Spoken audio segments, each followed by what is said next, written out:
Today with me is Jroc the God, speedrunner, Twitch ambassador, done many panels and public speaking over the years, and a long-time veteran of Twitch.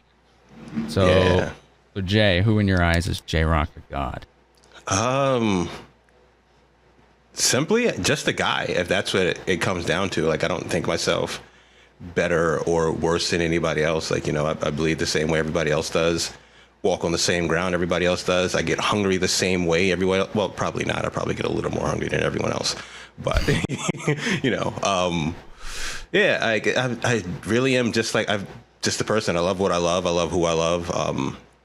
In the video games, obviously, otherwise I wouldn't be here. Fashion, clothing, wrestling. I'm huge on wrestling nowadays. And I'm very, very happy. Yeah, very, very happy to be here. And as you said, I've been here for a minute. So I've seen a lot of the inner workings of content creation and streaming and things from my level and a few levels above, which is some pretty nice and dope experiences. Yeah, you have been around a long time, and I'm looking forward to diving into that a little more. You mentioned fashion, and that wasn't one that I was expecting to hear. What can you tell me? What does that mean to you?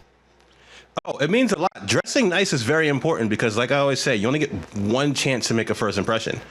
So whenever you go out, you got to step out. You know what I mean? So I see you right now with the nice little vest. You know what I mean? The chains hanging with the glasses. It's a good look, And so I feel like to some degree what I mean.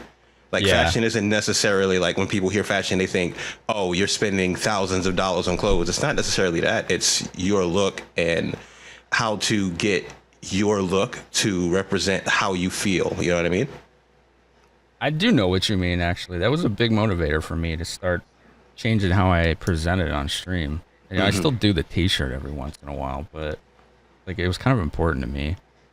Is that something that's part of your streams or your content too, or is that something that's more personal to you? It's personal when I go out. More times than not, when I'm on stream, I do try to capture the cozy vibe. So I'm either in a robe, an actual bathrobe, or some like cozy hoodie or something like that, or like, a shirt just to let you know that it's like, cozy, chill, relax vibes. That's the outfit attire that I want to give off, that I'm home chilling and that you're also home and we're also chilling, How important is it to you for your streams and content that you go off that kind of like impression and vibe versus when you're going out? It always depends on the mood, right? Because sometimes we're going to have more exciting things because we have like a big event going on where it's just like, all right, now today we have to give off the vibe that we're out and this is a party. And then normally it's just like, oh, this is what we're doing. But without even thinking about it, more times than not, the outfit that I'm wearing genuinely dictates the tone for the stream. Do any specific outfits come to mind that are more memorable to you than others? Yeah, I don't have a photo of it and I don't have it with me. But there is this one hoodie. I showed it to you before. I can give you a picture, so if you want to like toss it in the video, we can put it in the video later. But yeah, we can put a link or something to it. Yeah. No, there's no link. It's a one of one. Birthday gift from my brother a few years ago was a hoodie made by Ducky Confetti, who was at the time doing fashion designs for Beyonce, and it's a gray hoodie. You think this is a regular hoodie with cheetah print sleeves. And he also got me a really, really nice jacket that is like snakeskin. Oh, that's loud. I'll send you a picture of this one as well. It's really, really nice. Yeah, this one is dope. I just, it's kind of hot in here, so I didn't want to wear the jacket. Yeah, I was going to go with something a little warmer myself, but Chicago's been toasty, real toasty lately. Mm-hmm. So is that like something you've always been into, or did that develop like later on? Fashion? That's something I've been into since a youth. Really? Growing up, we used to get roasted if our shoes were out of our shoes were old and messed up. So you had to, stay up on the latest fashion. I remember one time I walked out with some Reebok Irisons, which I love and they're still loved, but they were beat up. So, everywhere I walked, people would start singing "Who Let the Dogs Out?" And that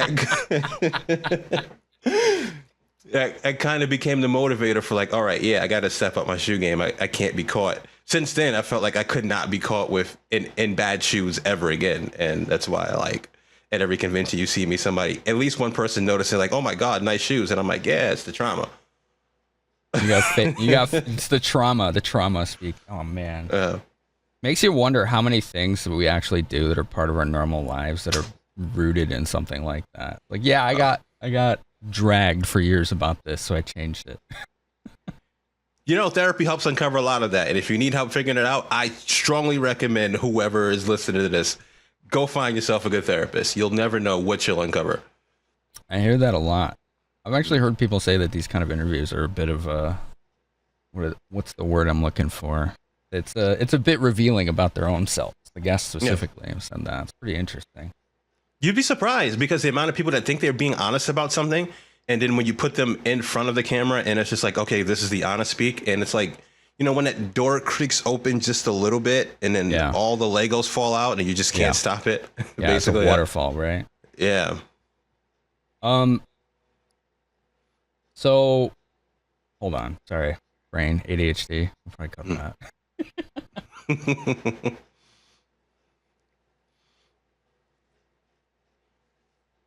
Why did you decide to stream on Twitch, of all things?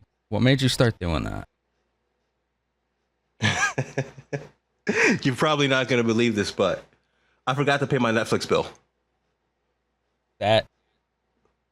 You forgot to pay a bill, and that's why you decided to stream on Twitch. Bill. All right, so here's the deal. Here's the deal.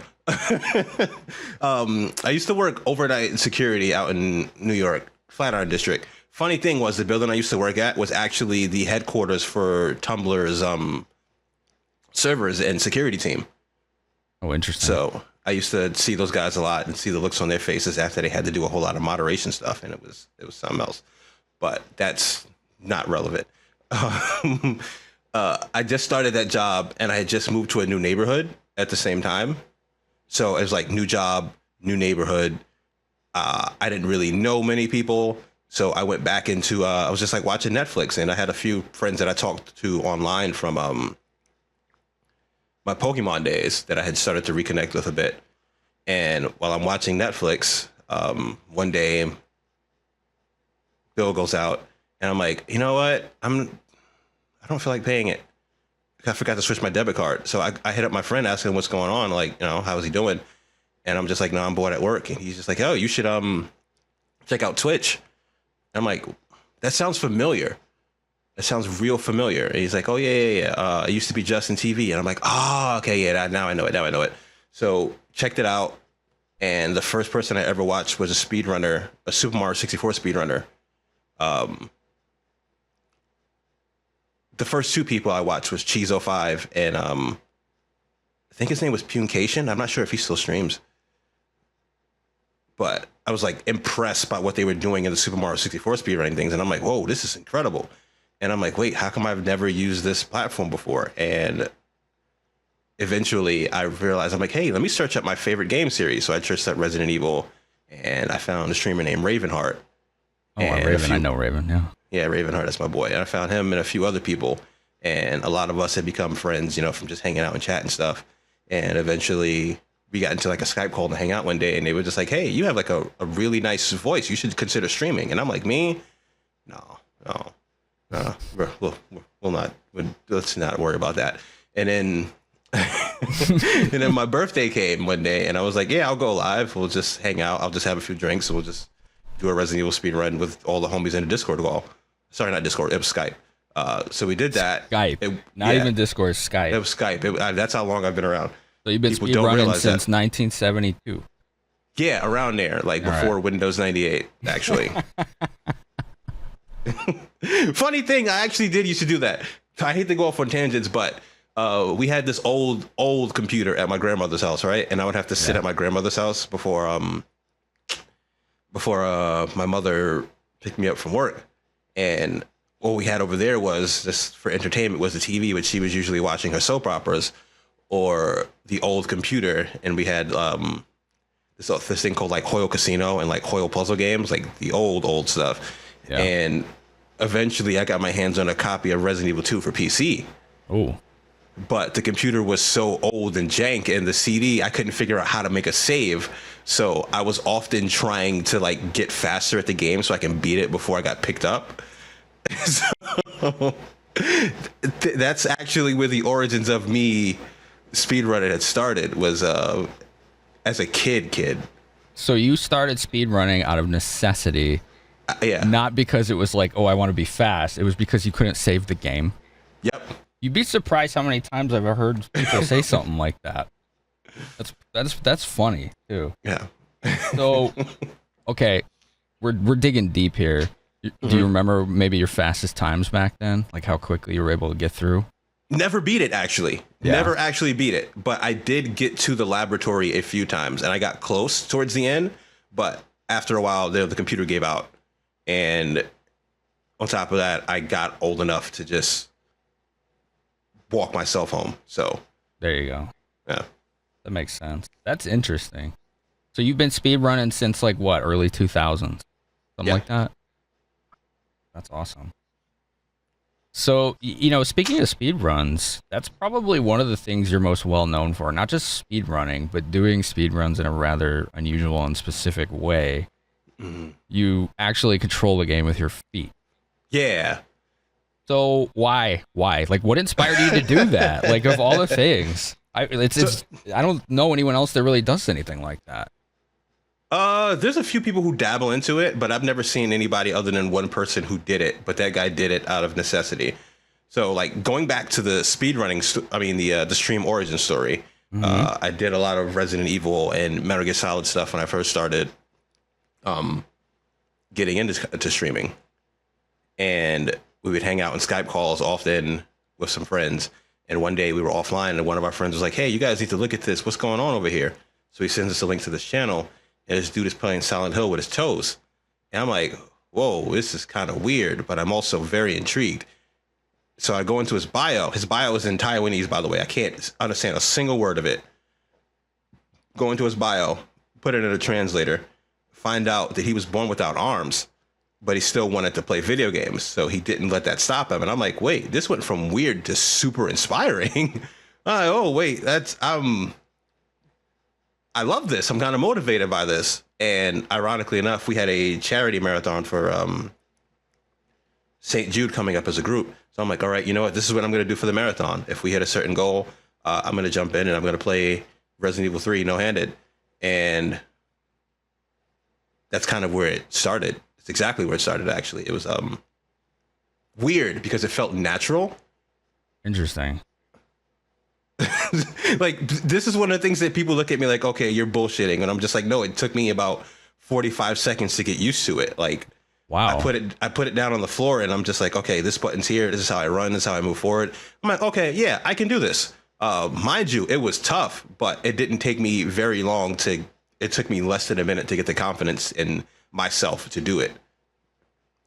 Wow, that's fast adaptation. It's interesting that this didn't start out as, hey, let's do a gimmick, but actually something inspirational instead. Yeah. You said you initially found this person because someone's like, hey, this person's speedrunning with their feet, right? Mm-hmm. Well, not speedrun. They were just playing a game casually. Oh, just playing casually with their feet. I got you. Okay. Yeah. So, yeah, like, I can see that because, just on the surface, it's like, oh, okay, that's weird. That's gimmicky. That's novel. And then you found out that it was something more inspirational, and that inspired you to do good. Yeah. I was, like I said, highly inspired by that. And to this day, sometimes I think back about it and what it is, why it is I do what I do. And remembering that's just like, okay, yeah, that's more motivation to keep it going. How long ago was that? Do you remember? 2017. So a big inspiration for your foundation of your content and presence on Twitch and, the internet and content as a whole was based on just finding someone randomly who was born without arms playing video game. You'll find motivation in the strangest places. Yeah, no kidding. Now, you said this person was from Taiwan, and you had to like translate the bio or whatever. Were you able to have any kind of communication or interaction with that person in any way? I was never able to really like reach out to them. I left a few messages in their chat, but also they're like not active on Twitch anymore. They weren't active past year. I hope they're doing all right. but yeah, I was never able to like really have that conversation with them. Gotcha. So that sounds like a pretty cool moment that's really memorable. Do you have other moments like in your time on Twitch that really stand out to you? Absolutely. That entire year was a standout year because it was a roller coaster, and there were many highs and many lows. Later that year, actually, when things started to pick up and take off, a friend of mine, Cup of Noodle, messaged me and was like, "Hey, I'm doing a hosting thing for TwitchCon, and I want you to be a part of it." And I'm like, how and in what way? They were just like, oh, we're doing this thing called Gaming Done Different, and we want to have you. And he went by a twerking Yoshi at the time, but but now most people know him as Super Lewis 64. It's a little more family friendly. Yeah. So me and Lewis did the Gaming Done Different panel where we both were playing Dark Souls 3 on stage, and he had his DJ pad, DJ Hero controller, and I had my foot pad. And at one point, I actually used his DJ Hero pad with my feet, which was really, really fun. There's a video around here somewhere. I think it's on Facebook. I'll find it and get that to you later. Wild. I know. I don't want to go onto Facebook either, but sometimes things have to be. So, okay, was that your first like convention or? No, I've actually been to every single North American TwitchCon, believe it or not. Wow. And that Yeah, those have been going for like what, almost 10 years? How long has that been going on? Since 2015, I believe. 2015. Yeah, I started out more or less as a viewer. I streamed here and there when it first came on, but like very, very, very rarely, you know. And I was more so a mod. More so I felt like Jroc the mod back then than JrocTheGod. Was helping out other people's channels and things like that. And funny story from that first TwitchCon. Do you know Shand? Will Shand? Yes, I do. Very creative. Love the dude. Stream. Absolutely love the dude. I met him. He was one of the first people that I met that I watched online. And, you know, I didn't think about it in the sense of like these people were celebrities until I see them in person. Yeah. And that was my first experience running into somebody. And I ran into Shan, and I'm like, oh, shit. You know, I couldn't get a word out of my mouth. He's asking me questions about, because he did a panel on building budget PCs for streaming. It was him, Ravenheart, and I believe it was Renee. And he's asking me what I thought of the panel. He's like trying to ask me genuine questions. And I'm like, it was great. It was good. Yeah. Couldn't get a word out of my mouth, but I'm like, oh man, this is Shan. I'm like, wow, this is a cool dude, you know? Got a little starstruck, huh? Yeah, I did. Felt similar at my last job when I worked security for sports teams. Had to adjust quickly. Yeah, so. you would think that. I worked my previous job, well, one of my previous jobs, I used to work front door security at American Eagle in Times Square, and I've seen a few celebrities. I've seen Khloe Kardashian. I've seen Christopher Mintz-Plasse. That is McLovin from Superbad. Russell Crowe was there once. And what's her name? Tiny, T.I.'s wife. Those are some of the people that I met just from working that job. And then it felt natural, but actually like seeing Shan. I guess Shan is a bigger star than these people, I guess, you know?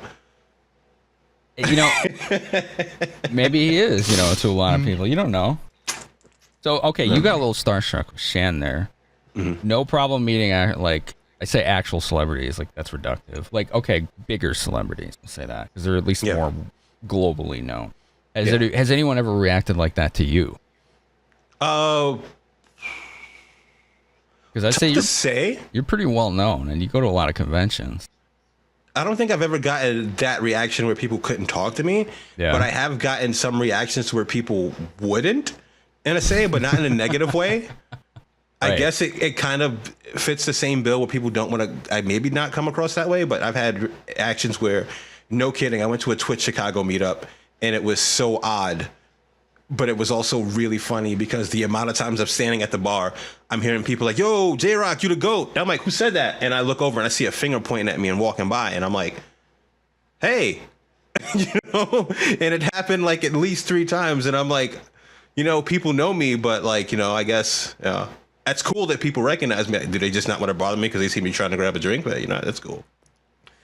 Yeah, I guess that's cool. I've had some other interactions. It was one TwitchCon, 2018, where one person approached me, and he was really excited about the chance to meet me in person, and it was nice to see. It was like heartwarming and refreshing, and also inspirational, because you never know that you touch people like that. Yeah. But then he also asked me to like autograph his book with my feet, like in the middle of the lobby, and I'm like, I don't know if I can do that. That's a little yeah that's a little much. If we were somewhere more private, I could probably do it, but not here, not here. So it's like given what you do, it doesn't sound like the most unusual request, but out of context, I feel like if anyone had seen that in the lobby, they'd probably be wondering what the heck was going on. Yeah. Also, the concept of like, taking off my shoes out in a public place like that, and I didn't want to do that. Yeah. Right. That's pretty funny. So, speaking of your reach, you've actually been in publications, Wired and Kotaku. What did it mean to you to appear in things like that? Oh, the Wired one sucked, but we can get into that later. The Kotaku one was nice, but it was also weird. The same concept of people not directly wanting to talk to me, which was really, really weird, because we did it PAX South. This is 2017, actually. PAX South 2017. What a year 2017 was. There's an indie game called The Messenger. Mm-hmm. Really, really dope game. I love the game a whole lot. Shout out to Martin and Terry, who were also great to talk to. And I was trying to pitch myself to them for a free key. And I'm like, yo, by the way, this is what I do. I play games on my feet. And they were just like, okay, that's cool. I'm like, that's really cool. And I'm like, if you guys want, I got my arcade pad at my hotel. I could bring it in tomorrow and give you guys like a live demonstration. And they were just like, oh yeah, absolutely. So I show up the next day, and they were just like, oh, you ready? I'm like, yeah, it's right here. And they pull out a chair for me. And as I take my socks off, some guy walks up and pulls out a notepad, and he's like, what's going on here? What's going on here? And my friend is just like, oh, just sit back and watch. My boy Sensei's like, oh, just sit back and watch. Right. So he asked me what I'm doing. I'm like, I'm about to play this game with my feet. And he's just like, oh, okay. So then I think he gets out a camera, takes a picture, and gets to writing and asking questions, but he's not asking me the questions. He's asking my friend the questions. And I don't know why he was asking my friend about me instead of asking me. It was really, really awkward. That is a little odd. Yeah, but the article came out nice. That's good. That's good. That's cool. So like it just came from an impromptu meeting then, and not like it wasn't like any sort of reach out that happened to you. It was just oh, you met two people that were interested in what you did, and you're like, hey, I can show you, and it just went from there. Yeah, more so that, and a little bit of I really liked their game and wanted a free key. So I'm just like, all right, I feel like this is my best pitch to get in with them. The elevator pitch. Yeah, let's not just the elevator pitch. Let's give them a demo. The full treatment. I get you. That's really cool that worked out. Now, why did that one mean more to you versus the other one? Like, what about, was it just because of the natural way that occurred? Like, what made that one stand out? Oh, you mean that over the Wired article? Yeah, like how did that feel? Like, what was that like? The Wired article was different, and I would feel much different about it if it was under different pretenses. So the Wired article was, I was reached out to in the guise of they would be looking to speak to me about me. Mm-hmm. And that's what I thought it would be about. So they asked me these questions about me, and there were a few questions asking me about balancing life as a full-time streamer and a content creator, but they weren't like fleshed out, and they were kind of just like tossed in there. And then the article kind of like uses those answers to fit a different narrative about how the days of full-time content creation are at its end. And the quote unquote weekend warriors are going to be the next wave of streamers. And I'm like, we could have had a much different, better conversation if this is what we led with. I would have been able to give you more fleshed out answers here. and instead of, you know, what had happened. So I wasn't happy about that. So they approached you almost in a deceptive way. It's like, Yeah. hey, we're going to interview you, talk about you, or at least give you that impression, but it turned it into some other narrative. Yep. So they believe that full-time content creation is dying. That was whoever wrote that article that's what their belief was. What year was that? Was that the same year? 2022. 2022. How do you feel about that? What do you think about that statement?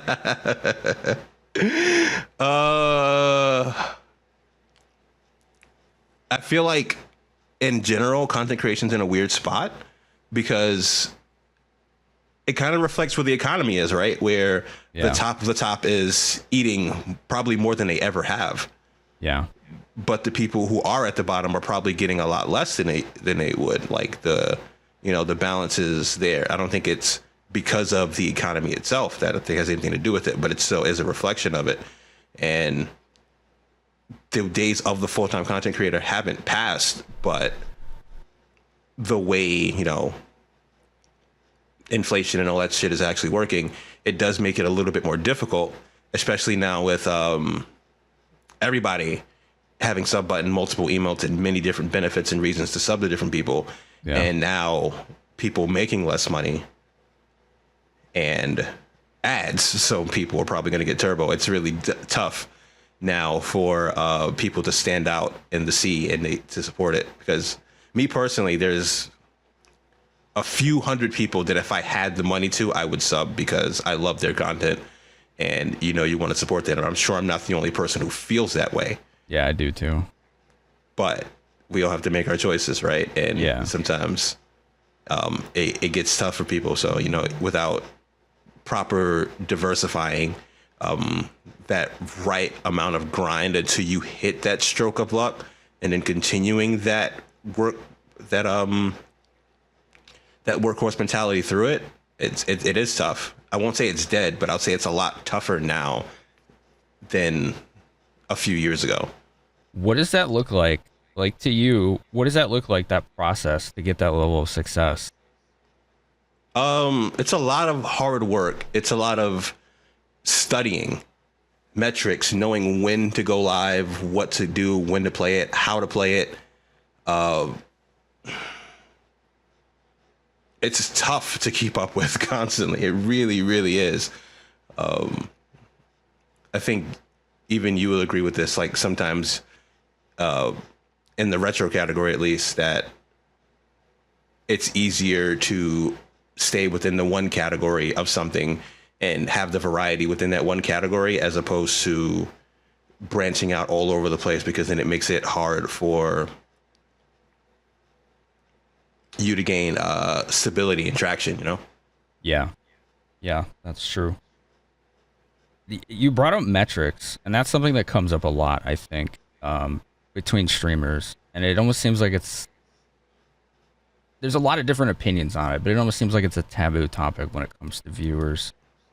What do you think about metrics and how closely they should be examined? Like, when and where should that be done, and how should that be done? They should be examined often. You have to like pay attention to them, right? If you genuinely want to grow and do this full time, you have to pay attention to it, but you can't let it consume you, right? Because sometimes you'll have a bad day just because you had a bad day. Maybe everybody went outside that day. You never know. But ignoring it is only going to get you, 2 steps backwards every time you take 2 steps forward. Very, very important to pay attention to, but also very important to not let it consume your life, because it will also be the reason you quit. Have you seen a lot of people quit because of that? Recently, yeah. I don't know if you've been noticing it, but people have been dropping like flies lately. And I'm very concerned, but also very happy that people have been focusing on their own, because this is not an easy thing to do. It's really, really not. Major props to everybody who does this full time and continues to do this full time and support themselves, because it's not, because you don't really get away from it. You don't really get away from it. You spend a lot of your free time thinking about it. And the amount of times, how many times have you bought a game and you thought, I wonder if I could stream this? I wonder if I should stream this. I wonder if this will be good for my channel.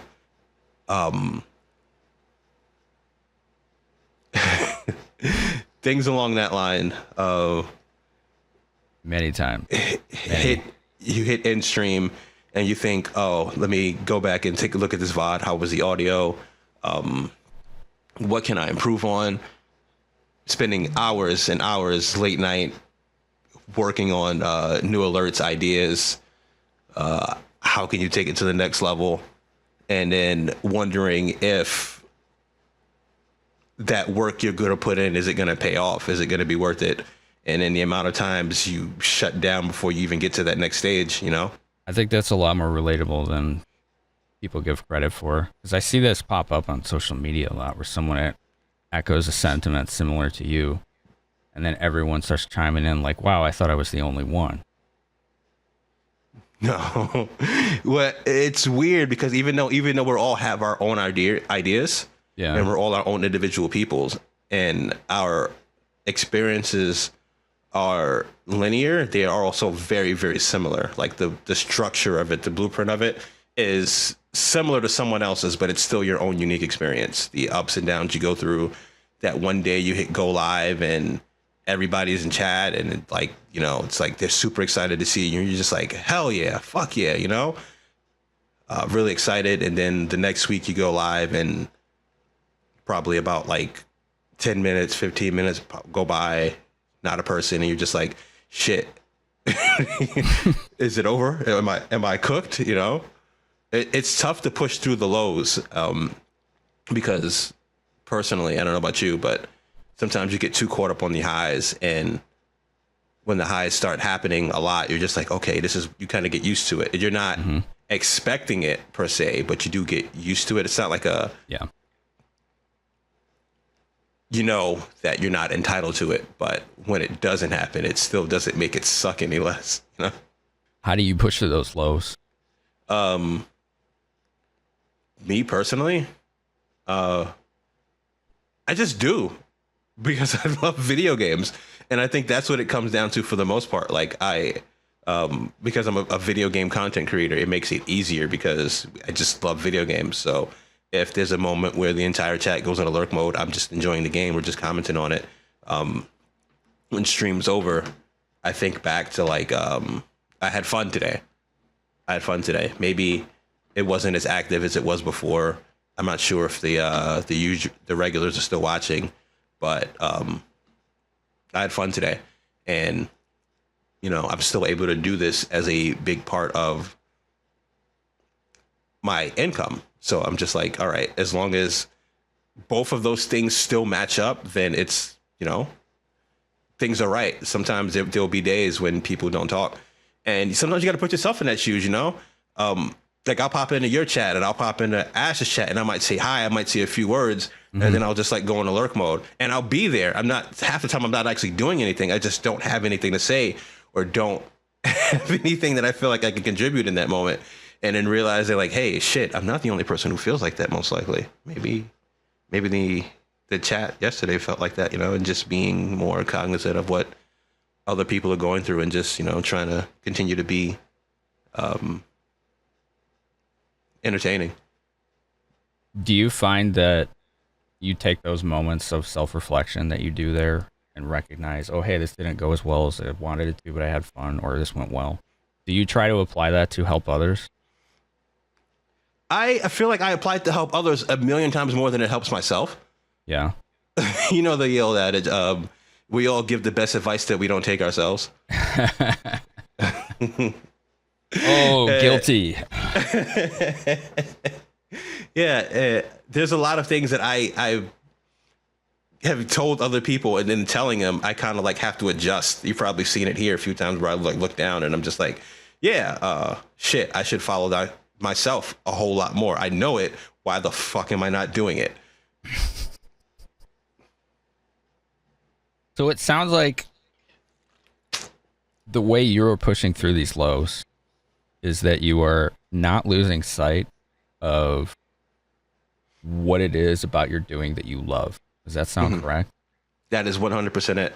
Has that always been true for you, or like was this a learned process? Like how does this work? there were times where I lost sight of what I loved. Really? A few times actually.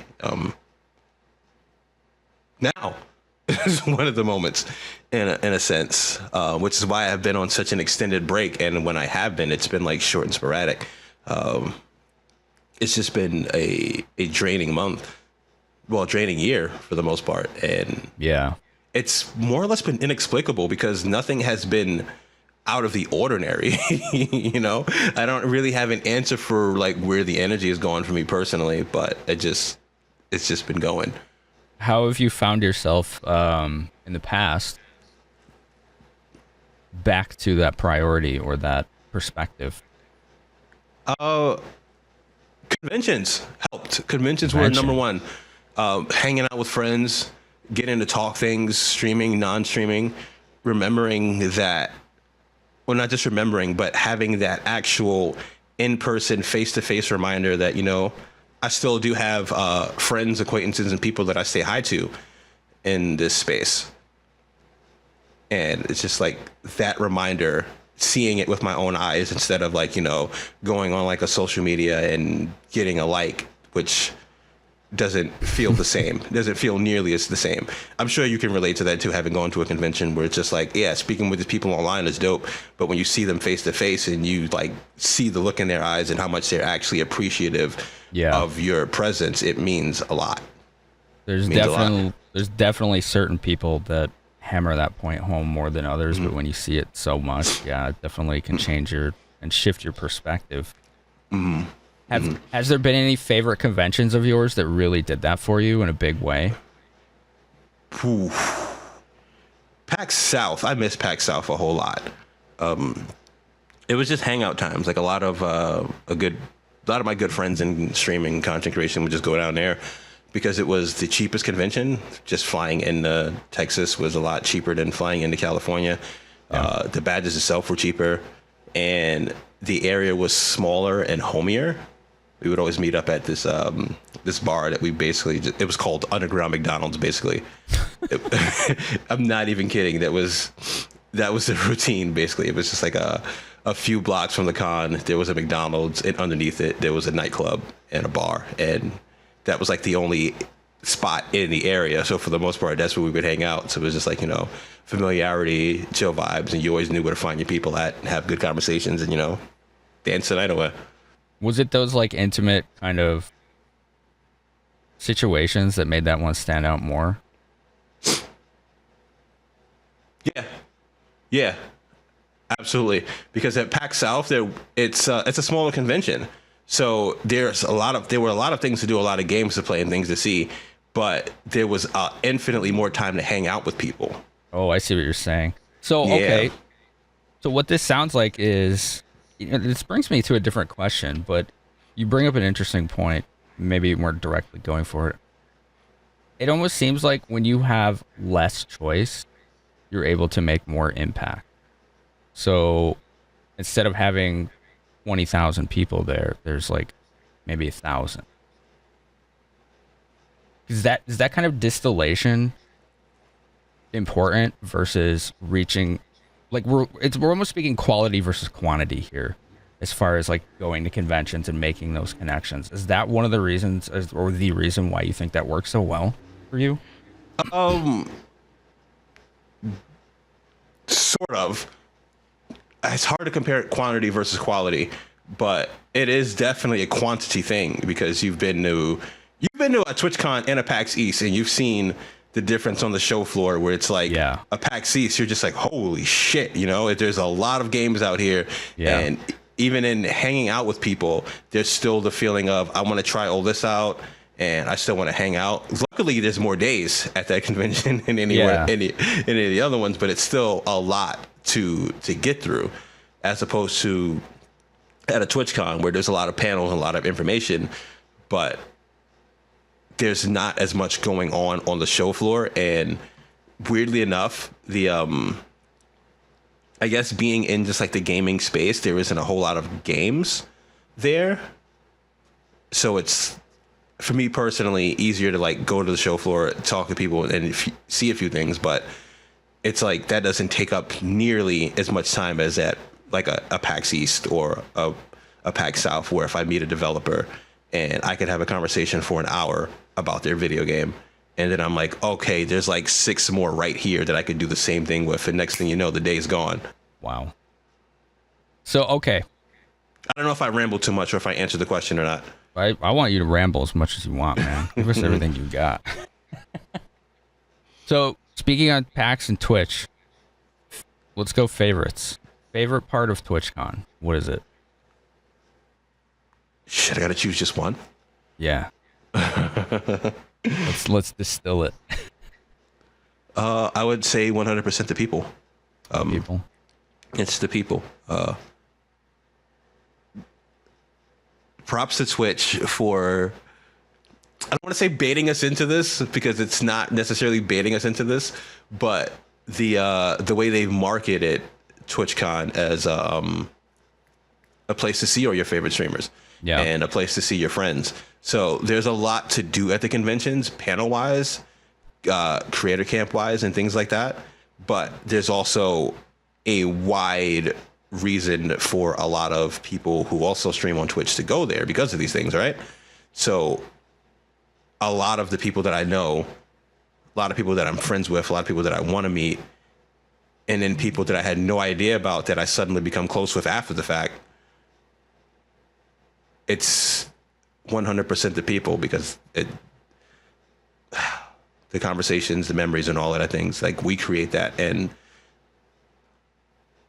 realizing that too from Twitch, right? Everything that's about it, like the streamers, like we create those moments, and it's just in person now.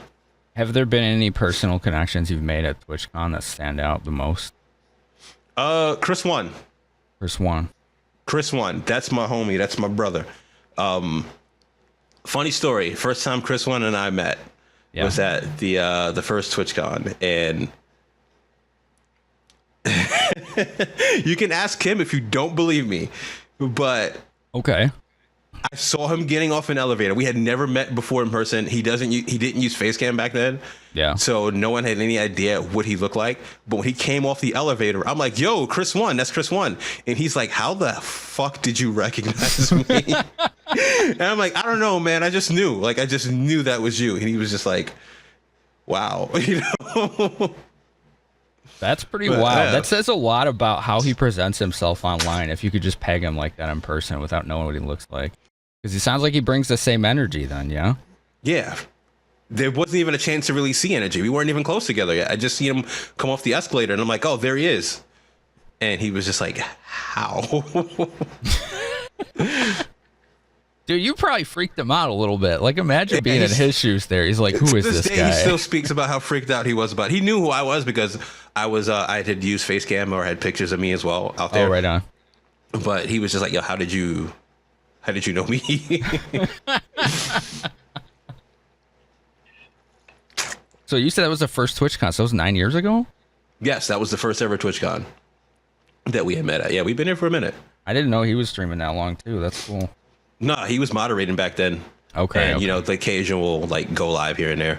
So why does he stand out so much to you? Like, what makes it, that friendship, that connection so important? Can't put it into words, honestly. It's like you ever met someone, like, for the first time, you're just like, oh, yeah, that's a cool dude. And then very quickly it evolves into a brotherhood. And, you know, I'd give the shirt off my back for that man. Yeah, I've felt that way about people, for sure. Yeah, that's how I feel about Chris. That's my brother for real. Unspoken bond. Yeah. Do you think that ones like that are the most powerful? Yeah, absolutely. I've gained and lost a lot of friendships in the time that I've been with Chris, or known Chris rather. And the only people that I think that I've known as long as him have been the level best. Pretty much everyone else that I've met around that time, our friendships deteriorated for some reason or another. Some people have moved on. I've moved on. Sometimes our content just drifted us apart and we just didn't really get to talk or hang out much. But over that time period, Chris and I have spoken regularly. So it's like, you know, not a stronger bond that I've made on this platform. If there was something you could say to him to improve his life right now, what would you say?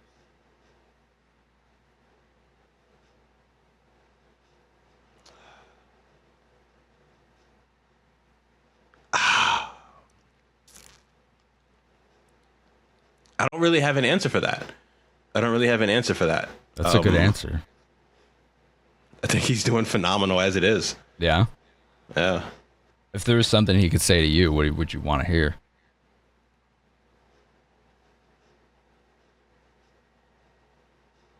Where are we getting lunch?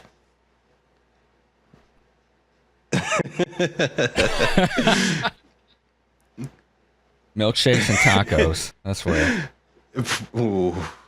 That's really about it. Like, I feel like most of our things are unspoken for the most part. We do have conversations, and we'll have some of those like deep venting conversations, but like, Yeah. Yeah, it's he's never been afraid to tell me when he thinks that I've been, fucking up, and I've never been afraid to tell him when I think he's been fucking up. So at this moment, I don't think there's nothing that either of us can say to each other, that we don't already know. Nice. That sounds pretty consummate. Yeah. How hard is it, do you think, for people in this industry to make those kind of connections, and how important is it? It's very important because this shit is lonely. This shit is very lonely. Most of us spend 8 hours a day in a room by ourselves talking to a camera and no one actually talking back. You have to have, and I mean this in the best, most reasonable way, but you do have to have a certain level of insanity to do this long term. Yeah. Because you're reading a chat, but it's like you're still kind of like talking directly to a camera, or sometimes you'll have people in voice chat with you and you're doing friend games and co-op games. But in order to do this, you have to be able to maintain a conversation for 8 hours at a time. If you decide to go that long, some of us only go like 4 or 5, but yeah, you know what I mean. I think you just taught me a funny way to describe what I do to people who don't understand Twitch. Just be like, yeah, I talk 8 hours a day into a camera for however many days a week. They're not going to know what to think of that, but it sounds professional. Just show them a picture with you in a black and white filter. They'll think you're doing like a noir documentary or something like that. There you go. They're going to be checking AMC for your videos. You keyed into the word that was the inspiration for my aesthetic. So nice job. AMC? Noir. Ah. There you go. AMC, I'm like, no, I don't even know where that one's going. Me neither. That's what I was like. Wait, no, I don't know. You have movie tickets and curtains all over the layout now. It's like, okay. Oh, roll out the red carpet every time you hit the go live button. So you were going about the loneliness of what we do, and I think that's something that viewers struggle to understand, or people outside the industry, because they see so many channels with so many people watching them and interacting with them. But it's a bit ironic because of the way you described it, is you're by yourself in that room. There's no one around you. What do you think is the best way to, I guess, combat that solitude? Or maybe don't combat it. Maybe you have a different outlook on it. Shit, pets and significant others help. Having good friends and having a good connection with people help. Having a chance to meet people behind the screen also helps as well too, because it's a weird feeling. Like, it's an indescribable feeling for you to sit there in a stream and to talk to 5 people, 10 people, 20, 50, 100 people. And then the second you hit stop streaming and you look around and you realize suddenly you're alone. Sometimes it hits weirdly, Yeah. Sometimes it feels great, like you're just thinking about like the highs, the moment of what that was a really, really fun time. And then sometimes it's like, oh, that was great, but shit, here I am, It's a weird feeling, a weird dynamic. It's like literally a switch, isn't it? Mm-hmm. Yeah, I'm gonna come back to that one because I think there's more to say. But let's not leave this previous question hanging, because you told me about your favorite part of TwitchCon. Mm-hmm. And that was meeting people, and most specifically, we talked about Chris One. What about PAC?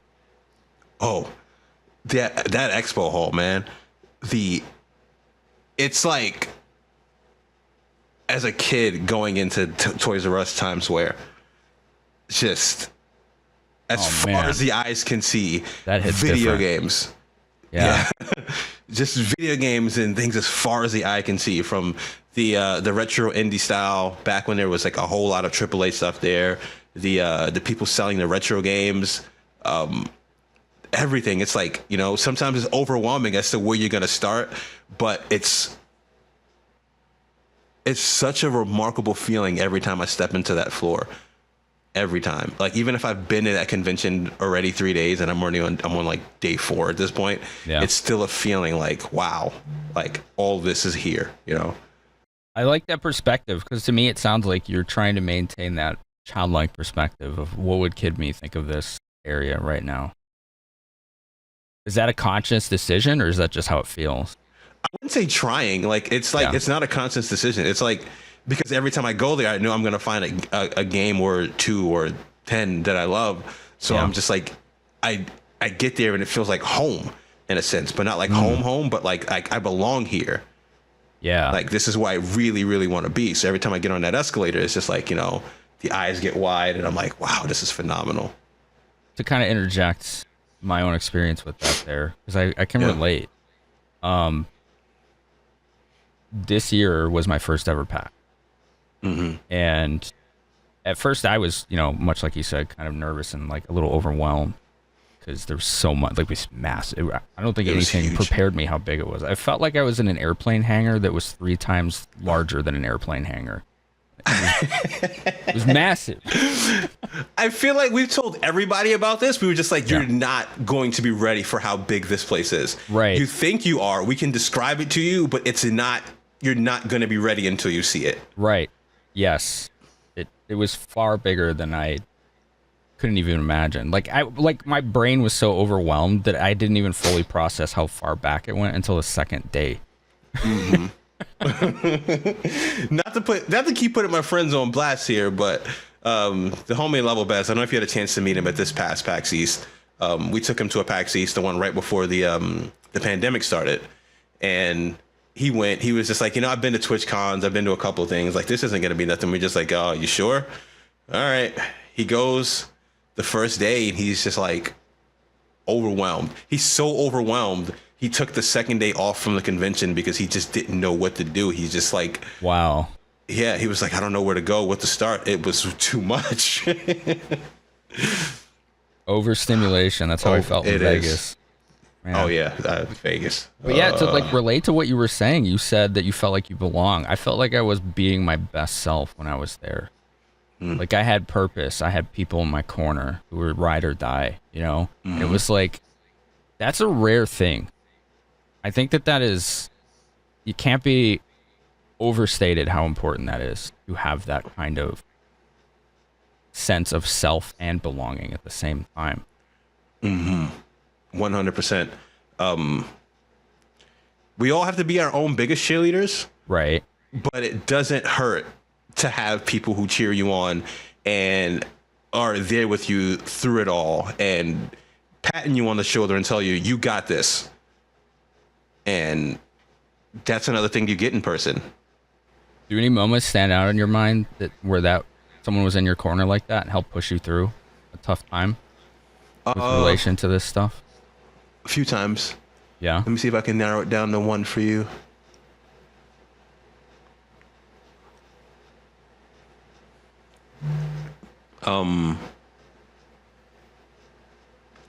TwitchCon 2022. First year as an ambassador. Was getting ready to do an interview in the main room, but like the side stage with Okadrian and Cup of Noodle. And I'm super nervous, but like knowing who I have on the stage with me, and they just we've all been really good friends for a long time. So we're just having at one point I'm super nervous and I'm just like, oh, I'm about to tell the whole world about me. This is weird. I don't know if I can do this. And then they just start asking me like regular ass questions, and I'm like, oh yeah, these are my homies. I'm just talking to my homies right now, you know. And they're some of the best that I think that I've seen, that I've worked with. Two of the best hosts and interviewers. They know exactly how to ask the right questions, not just for me, but for other people, to get you to really loosen up and give your best interview. I know you've done an interview somewhat recently with Adrian himself. Is that right? Yeah. For his podcast, the Wax on Wax show, which is phenomenal. As a huge collector of vinyls myself. Yeah, it's. I watched that. So, and I was going to ask you about that later, about the vinyl thing, because that's interesting to me too. That's another facet I'm curious about. I feel like music is like the root of everything, right? Paint that picture for us. What does that mean? Emotions, settings. How many times have you been able to like close your eyes and listen, like a picture a song, or like when you're closing your eyes and listen to a music and like have a picture painted for you? How often have you been in like a down mood and you put on something upbeat and you started feeling better? Or you put on some lo-fi and you're just like, all right, this is chill. My brain's relaxed. Let me get to writing or studying or processing something. Or now you just throw on The Weekend or something and you start, crying, letting your feelings out. Like music is the ultimate mood setter. And not just that, but also video games too.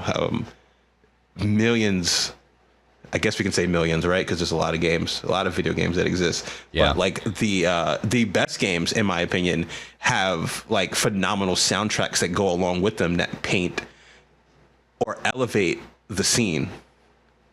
In particular, Chrono Trigger, which is a fantastic soundtrack, which makes that game, which is already good, infinitely better. What soundtracks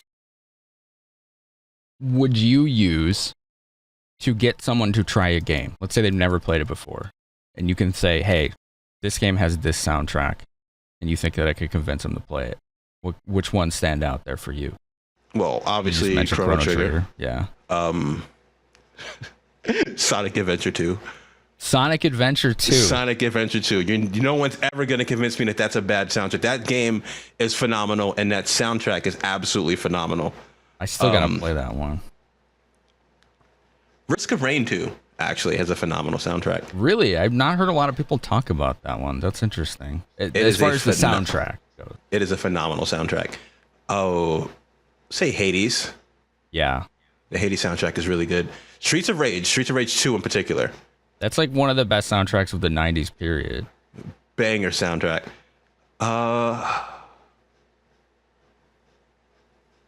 Thinking. I feel like I should open a list of video games right now, but I feel like that's cheating as well. Those are the ones that come to mind off the top of my head.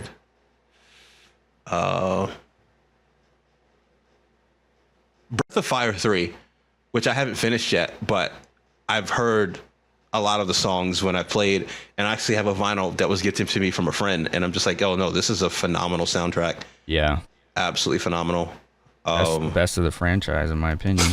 Yeah. A lot of RPGs. We could go down the list of a list of RPGs that have like a soundtrack to me that stand out. I don't know how you feel about it, but I really like Dragoon soundtrack. I feel like that elevates. It's been my first playthrough of it that I'm still, as of this point, still playing through, and I've been pretty shocked at the quality of it. That game is slept on, like straight up, and I get it why. It came out in 2000, months before the PS2. It was marketed as a Final Fantasy killer, and it came out 1 week before Final Fantasy 9, so it got crushed. Yeah. Didn't stand a chance, which is really, really unfortunate. Right. But it was a phenomenal game. So far, yes. Yeah. I'm pretty impressed by it. I'm very shocked. I figured I would have played it by now. What other games? I'm just having a hard time thinking. I'll probably have like a list. I'll probably just be DMing you after this over. Oh yeah, no, this game too. Put them in the description. Yeah. Give some people some a little research on their own that they can listen to. All right, let's keep on the music topic then, because you are big into vinyls. You just mentioned that. That's a lot of people think that that's like a dead medium, right? A dead media, I should say, a dead media. Vinyls are coming back, baby. They're coming back. That's what I keep hearing. Coming back, baby. Like they were popular with 40s, 50s, 60s, 70s, right? And then it went 8-track, cassette, CD, whatever, right? And now, like, there's like this cult, almost like cult community around like vinyl collecting and playing that I've seen. And I don't mean cult in a like negative connotation. It's like diehards, right? Like, Yeah. they're really into it. What got you into that? The music and the sound quality is what got me back into it. The realization that hearing my favorite soundtracks and my favorite albums fully as they were meant to be heard on pressed on the vinyl, like really got me into it. And it also sets a good mood. It's just a different atmosphere in the house, at least when it's playing from a vinyl as opposed to playing from your computer speakers. It's very hard to explain, but it just feels good. outside of the sound quality as well, it just feels good. Just feels so it hits different. It hits different. It's like it's a certain vibe to it. Yeah. What would you tell someone who's never listened to one why they should? Because it's nice to not hear your favorite music compressed. And like I said, it's just a different feeling as well when you're hearing the hissing of the vinyl as the needle spinning on the record. It just has like it's hard to describe, but it's just the way the sound hits your eardrums is so much more appeasing. I wonder if there isn't this like unconscious recognition that we have when we hear digital music versus analog. Possibly. Because ultimately, if we're hearing it on our computer speakers, no matter what, it's digital, right? It's ones and zeros. So there's those up and downs that are just hard.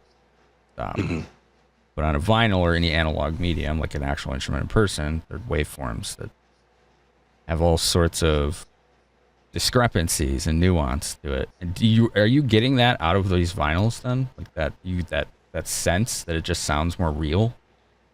Yeah. Yeah. I listened to one of my favorite albums recently on headphones, which is Malibu by Anderson.Paak. And I listened to that also on vinyl, and the sound of it is different, and it just sounds so much better listening to it on the player than in my headphones. It's definitely the quality. Probably my headphones are garbage, which is also a possibility. Probably do need better headphones, but yeah, it just hits different. And like I said, it's also just like a vibe. So sitting here, like I'll have a glass of wine poured up, sitting on the couch, and just, letting the music wash over for a bit. Yeah. It doesn't feel the same doing that with headphones or a computer speaker. It doesn't feel the same. Do you think that there is a similar feeling to that when someone plays an old game from their childhood the way it was originally? Like, so playing a Super Nintendo game on an old tube TV. Yes, it takes you back 100%, right? We've all played games the legit way and then the illegitimate way.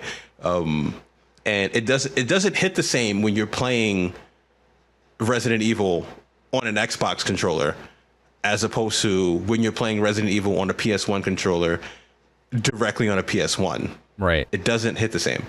True.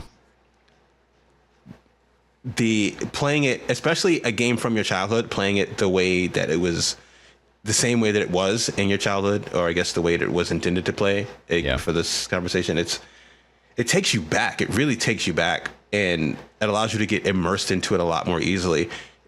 I don't know if we want to use that dreaded E word, but playing it like on a little window on your computer screen, it hits, emulator. It doesn't hit nearly the same as playing it on an old school TV or a CRTV or something. It doesn't feel the same at all. Can't describe it beyond that. Don't worry, emulation is legal, piracy is not. Distinction. True. Just for you. Okay. Just didn't want to have us venture too far into it. It's all good. All good. How important do you think that is? Because you keyed into something that I think a lot of people can relate to and do as content.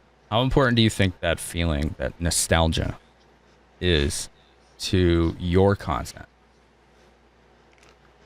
Um, Important, but not in a direct way because I usually do randomizers when I'm doing retro content now. So it's cool in a sense, not just for me, but for the audience. They'd be like, oh, this is a game from my childhood. And then seeing the game from their childhood all scrambled up like some fresh eggs. And like, oh, wasn't where I remember it would being. And they're just like, oh, I had no idea that this would be a key for this, or like doing things out of order. And it's fun to have people in real time tell you about how their brain is now having to process this differently because they're used to having to follow this linear path, so to say, to finish a game, as opposed to now thinking about, oh, like in an Ocarina of Time randomizer where it's like, oh, you have to go get the bomb bag from the Dongo's Cavern, but now it's in like the bottom of Zora's River or something. And you're just like, oh, I got this. Now I can go do this, this, and this, and having to think with a different logic, but still realizing that it's your favorite game and looking at your favorite game to a different set of twisted goggles. Do you think that randomizers and things like that are a big part of the future of gaming, or are they always going to be niche? They'll always be niche. Yeah. They'll always be niche. I would love for them to be big, but as a whole, like, I can play a randomizer millions of times over, and I know a few people that can, but a lot of people are just looking for the next game, right? The next thrill. So it'll be difficult to convince somebody or a large group of people to get into randomizers. They may do them like as a one-off type of deal, but you won't see it a whole lot because people are looking for the next big thing. That makes sense.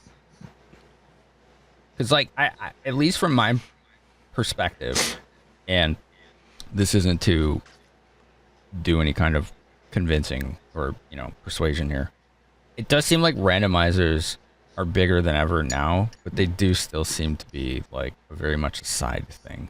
So I'm curious where that ceiling is, because they're just breaking into more and more things. We're even seeing, you mentioned the Messenger earlier, and I don't think the Messenger does it, but we're seeing indie games release with built-in randomizers in them. And I think it'll still always be niche, though. I think as the house gets bigger, and by the house I mean the ceiling itself for the streaming universe, the realm of randomizers could get bigger because now there's more people in the house. Yeah. But it'll always just be a room. It'll always be that crew in the corner of the house, basically, and everyone else is mingling and doing their thing. Yeah, so it's getting bigger, but I don't foresee it ever getting to the point where, all right, now you got to give these guys their own floor. What do you think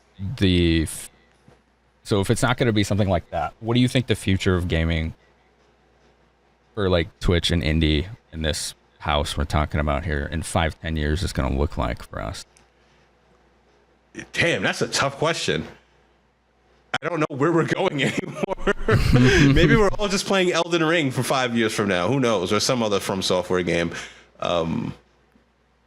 It's tough because there's always going to be the one crowd that's screaming, oh, there's nothing to play. And then there's the other crowd screaming, you guys just hate indies. You should try this. You should try that. How can you say there's nothing to play when Hades 2 is in early access? Things like that. Like, there's always going to be that divide. But as long as video games are still coming out and studios aren't collapsing, I feel like it's going to be where it is in the gaming space. But I do feel like Twitch as a whole is going to lean more into IRL / just chatting content and game shows and hangouts and things like that over the next couple of years. The Twitch is moving in the direction of leaning more into being personally connected with the creators and event-based. Yes, there's there's a special talent that it takes to be connective and captivating an audience while being entertaining, and it's a lot easier to do. Well, I want to say a lot easier to do that. It's tougher to do that, but it's a lot more rewarding to do that when it's based off of your own creative ideas or your own personality. If that makes sense. What What does that look like for you personally? What do you see then? Kai. Kai Cenat, like that's like the blueprint at the moment, if that makes sense. Oh, okay. I see where you're going with Yeah, that. Okay. yeah. So you take big inspiration from the absolute shattering of the ceiling that he has done on Twitch. Yes, I do feel like 100% that he's changed the game for the better. In what ways? He's taking it to heights that we didn't think that were probably possible, right? Yeah. He's doing streams with Kevin Hart. Yeah, I saw that. I think Nicki Minaj was on his channel too. Yeah.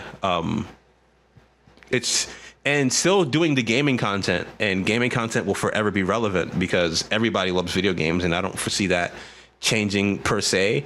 But that's what I mean about the house getting bigger, is that he expanded it in its own way and realizing that there was a lot more space in the attic, I guess, for that. And now it's, it's taking off in a major way, and I foresee a lot of people trying to do that. I don't know if it was TwitchCon last year. I don't think I saw it much at Vegas, but there was still probably a lot of people who were doing IRL streams and like mobile setups and things like that. Like that's, I feel like, the next wave, because most people are becoming interested in things happening in real time. I see that a lot more. Like, I see the desire for that a lot more because people are struggling to know what's real anymore with how much technology has evolved. Yeah. So having that, not quite firsthand experience, but you're observing that firsthand experience, I could see the draw on that and why that's so attractive. You said Kai is the blueprint for that. What is it that he does that is that blueprint? What is it that he's doing specifically that works so well and is breaking those barriers? Simply put, energy and personality. Is that something that could be learned? No. Ooh. Ooh. That's a tough pill to swallow. You can teach energy, right? You can teach people to be more energetic. Like I could come out right now. I could come out right now and I could get loud. I could show you all sorts of passion. You can teach someone how to bring out their passion. You just have to teach them or get them to learn themselves what it is that they're passionate about, Yeah. But you can't teach personality.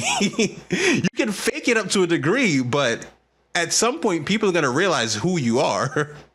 Ooh, boy. Oh, that's something I struggle with a lot, I tell you. But as you know, like, you don't have to be that to be successful. Like, you can just being yourself is important. And sometimes this is another tough pill that I personally had to swallow, is because I'm not that level of energy. That personality is not who I am. And it's not something that I think that I could ever try to achieve to, because that's just not in my DNA. But that doesn't mean that not being myself isn't going to get me recognition, right? I mean, I am a Twitch ambassador. Yeah. Like, people have recognized me for what I do and what I love to do and who I am. And plenty of people have made it to Twitch partner and have gotten recognition and things like that just by being themselves. So that's super important. But it also is important to realize that who you are can get you far, but sometimes it can only get you so far. Interesting. So now, sorry, let me rephrase this. So, there's a million questions right now. It's like I'm getting hit close to home right now, but also I want to learn, what you've seen in your perspective here.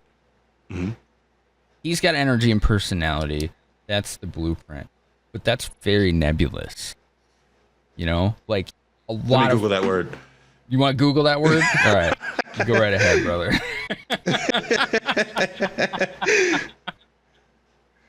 Sorry, my last person I interviewed was big into space, so there's a little bleed over there.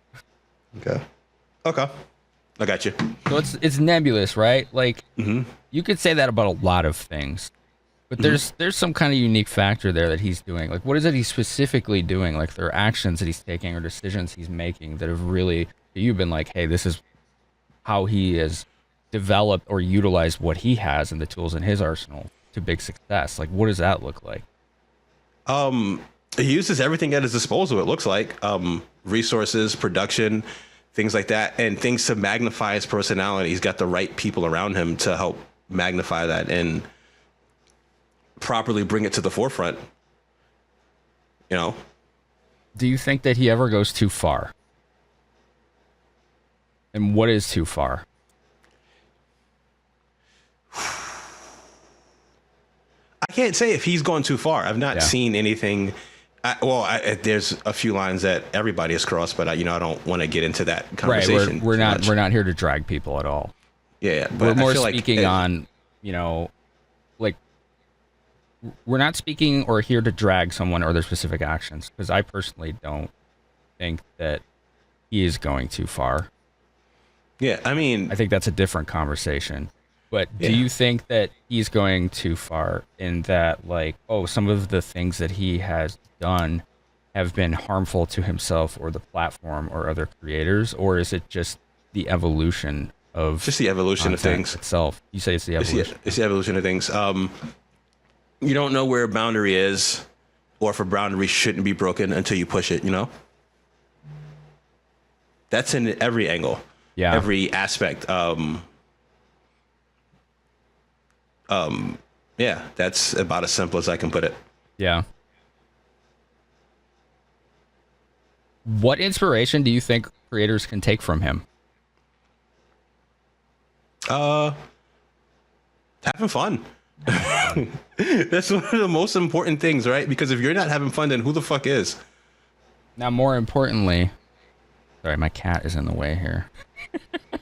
More importantly, what inspiration should people take from you?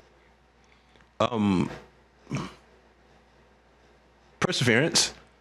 The realization that you could find motivation in the strangest places. Always keep your mind and your eyes open. Try to be a good person to everybody. Realize that your best may not be what's needed at the moment. Interesting. Being open with yourself. And don't be afraid to put your feet on the controller once in a while. Okay, you said something there, and I haven't heard that before, and I want to know more about that. You said your best. Sometimes you have to understand that your best isn't needed right now. What does that mean?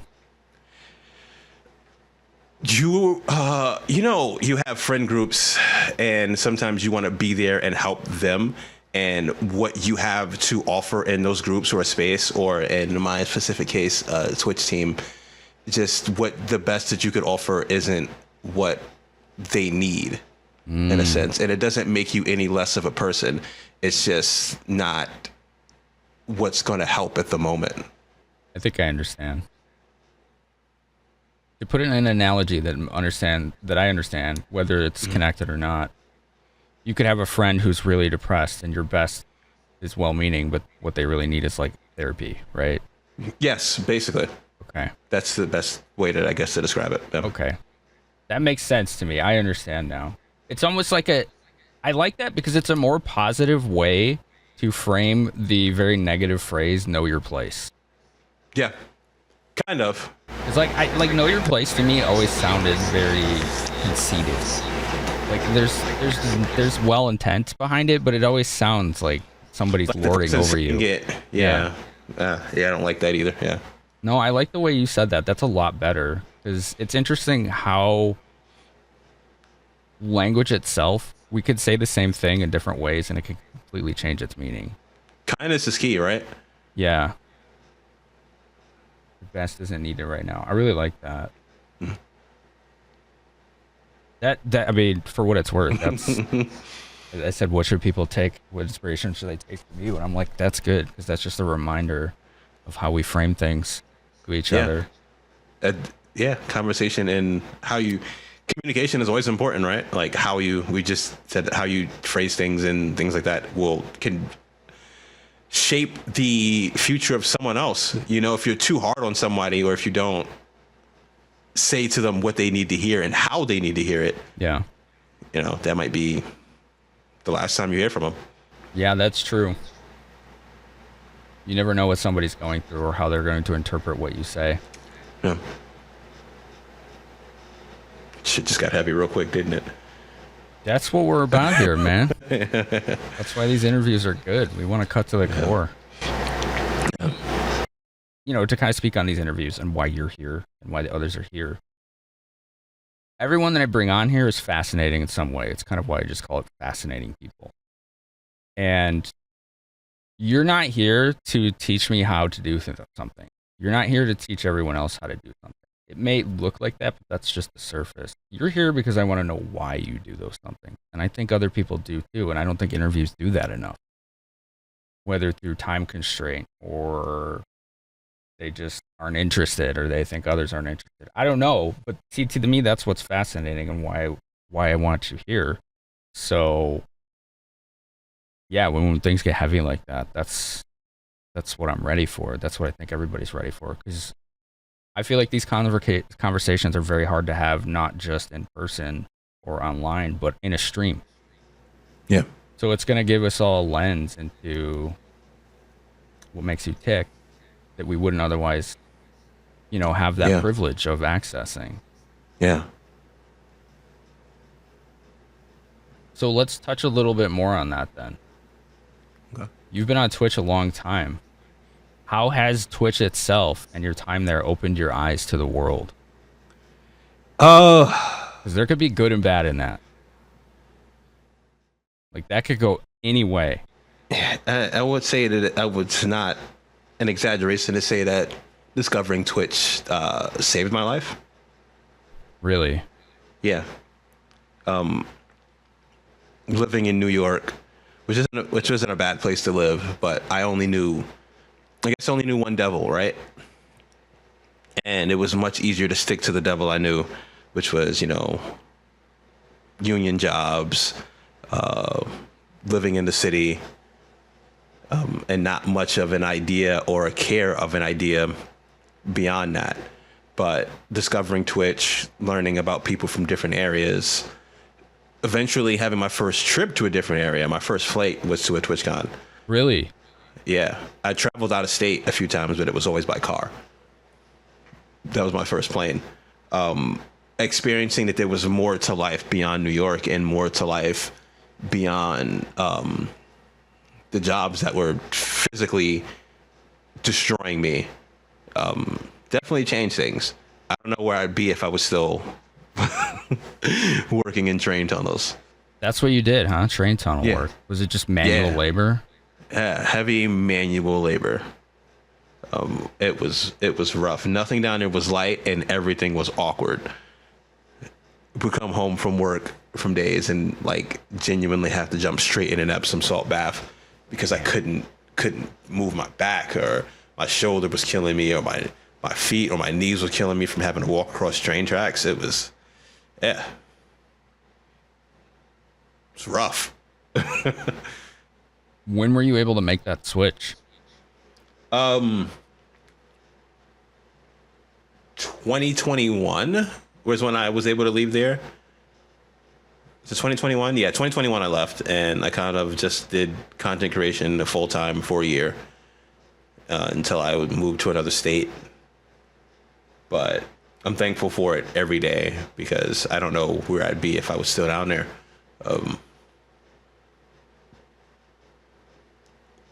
When we get brought into those situations or the job, they bring us into what's called a class as they hire us and they train us all together. And unfortunately, from the time that I started in 2017 to 2021, 2 people from my class had already passed away. So it was that weighs on you. Passed away, I'm assuming, well, I'm making an assumption, but not natural causes. One was on the job. Oh. And the other was immediately after the job. Interesting. It's almost weird how metaphorical that is, because you were working for years in the dark. Mm-hmm. But you were also working for years in the dark, like philosophically, like having to deal with that existentialism there. Yeah. It's one of those things where you kind of deal with it day by day until it hits you. and those weren't the only situations. Like I've also had an accident that caused me to get surgery. I was another coworker of mine who got crushed by a train but survived. He didn't get crushed underneath it. It was like crushed against the wall. Ooh. And I think he's currently retired. Another guy who breathed in, I guess, enough dust down there to where he had to retire. And, I think he passed away a week after retirement. Jeez. Yeah, it was a lot happening. And it's just like, you just got to move on. You got to keep going, because bills have to be paid. And I think the pandemic kind of like changed the mindset a bit, where it's just like, not only everything gets into perspective, but it's not like it's just the immediate world around you that feels so heavy. When you realize that everything feels so heavy, and it's like, you get multiple perspectives on how short life is. You're just like, I can't do this anymore. Yeah. Yeah. So from my perspective, you can counter this all you want. I see you as successful because you got yourself out of a place that was not healthy for you. And whatever your circumstances are now, to me, it looks like you're a lot better off, at least personally. So what would you say to people who are experiencing those dark times right now, who don't see that? I mean, it's, again, the metaphor. You were in a tunnel. They don't see that light at the end of the tunnel right now. What do you say to those people? It's easy to, give up and lay down, right? But you never know what you're missing when you come out on the other side of it. It's not easy for a lot of people. And the only recommendation I can give to people is, to find people to hold on to, find things that bring you joy, and to hold on to those joy until you can find a way out on the other side, because it's not easy, especially right now. It feels like it's getting tougher by the day with not only the economy, but the nonstop historical events that we just can't seem to stop living through. Yeah.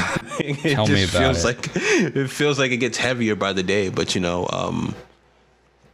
with the right perseverance, you can pull things together a little bit, and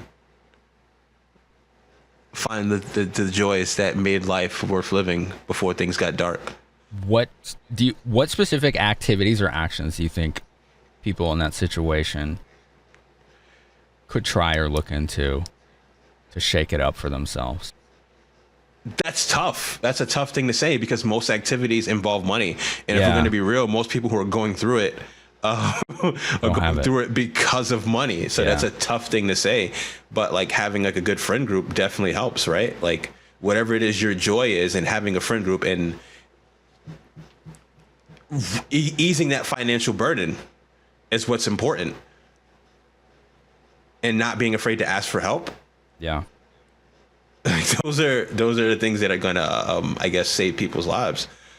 But yeah, you can't be afraid to ask for help, because if you don't, you never know what the answer would be. Our first guest here, Ash, that's similar to something she told me. She says you won't get anything if you don't ask for it. Ash is a wise one. Yeah. One of the smartest people I've ever met. Mm-hmm. So this was in New York then. You grew up in New York, yeah? Spent my whole life in New York City. Yeah. Say for the last 2 years. 2 years. What was it like? Oh, it's hard to describe, because I lived there most of my life, so it's hard to describe it in a sense of how does it compare to this, more so than vice versa, if that makes sense. Yeah. It's easier for me to say what this isn't than what New York is, or rather, like it's that much, huh? Yeah, it's everything. I miss the city though. I miss not only the New York City part, but where I grew up at in Brooklyn. I miss the old area. Another Brooklyn native. Interesting. Wait, who's the other one? I don't know if I'm supposed to say, but they do talk about it on stream, but still, for privacy concern, you know them quite well, so I'll just put it that way. Okay. All right. It's kind of funny how many coincidences like that pop up. How much did growing up in New York shape your content? You think that it affected it in any way? Because I feel like it affected at least some of your personal taste based on what you've told me tonight. I would say it affected it in a major way because outside of video games, what I bring to the content is me, and New York helped shape me. What comes to mind first as far as how New York shaped you? What comes to mind? What exactly? Resiliency. Resiliency. Interesting. I don't think fortitude is the right word because we all get knocked down, right? But it's the ability to keep getting back up. And willpower? Yeah, willpower. Willpower is the word. I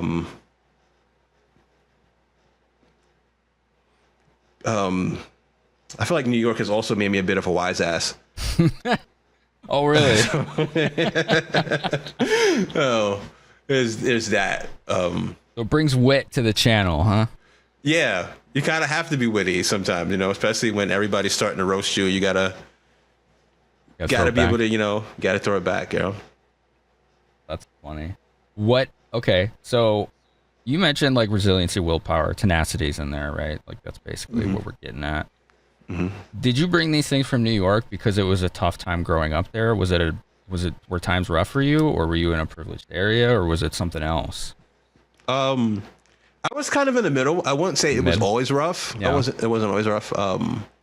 But there were times where I do recall it being rough. But eventually, people got good jobs, and similar roller coaster situation where things were rough as a kid. I do remember things like that and big ass rats in the apartments, and then eventually parents get good jobs, and then we move out into another apartment, and it's still not the most ideal situation, but it's better than what it was.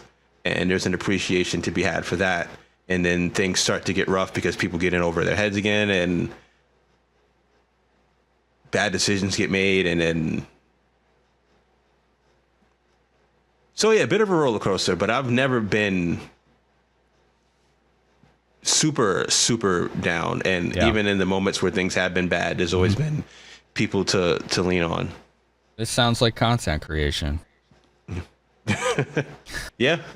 Getting in over your head, bad decisions get made, bring you back down to earth, and you find another way to find another peak. Basically, except in content creation, those bad decisions are usually like that one $500 piece of equipment that you use twice. Oh God, yeah.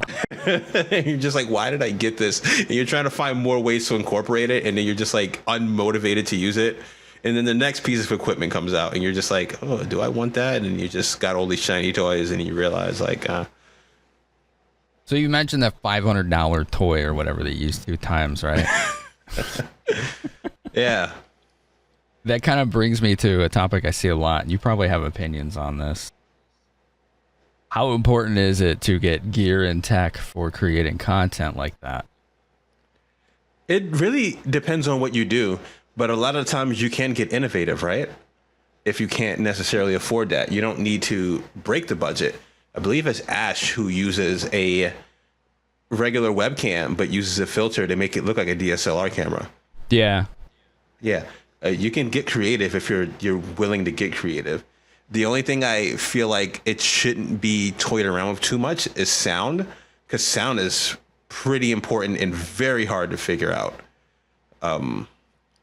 Whatever it is that you're looking for your sound, that's the one thing I feel like you can't cheap out on too much, or you'd have to be really, really good at tinkering in settings and have to be very, very knowledgeable with these things in order to get around with not spending a whole lot on sound stuff. What was your setup like when you first started? I had a $6 headset, a $20 desk that I got from Walmart.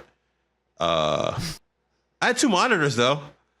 Okay, there you go. I had 2 monitors. I had a PC that I had built myself, and a couple of lights and things that I had just had around. Lamps that I got from Walmart, $10 ones to provide lighting. That's when I used to use a green screen.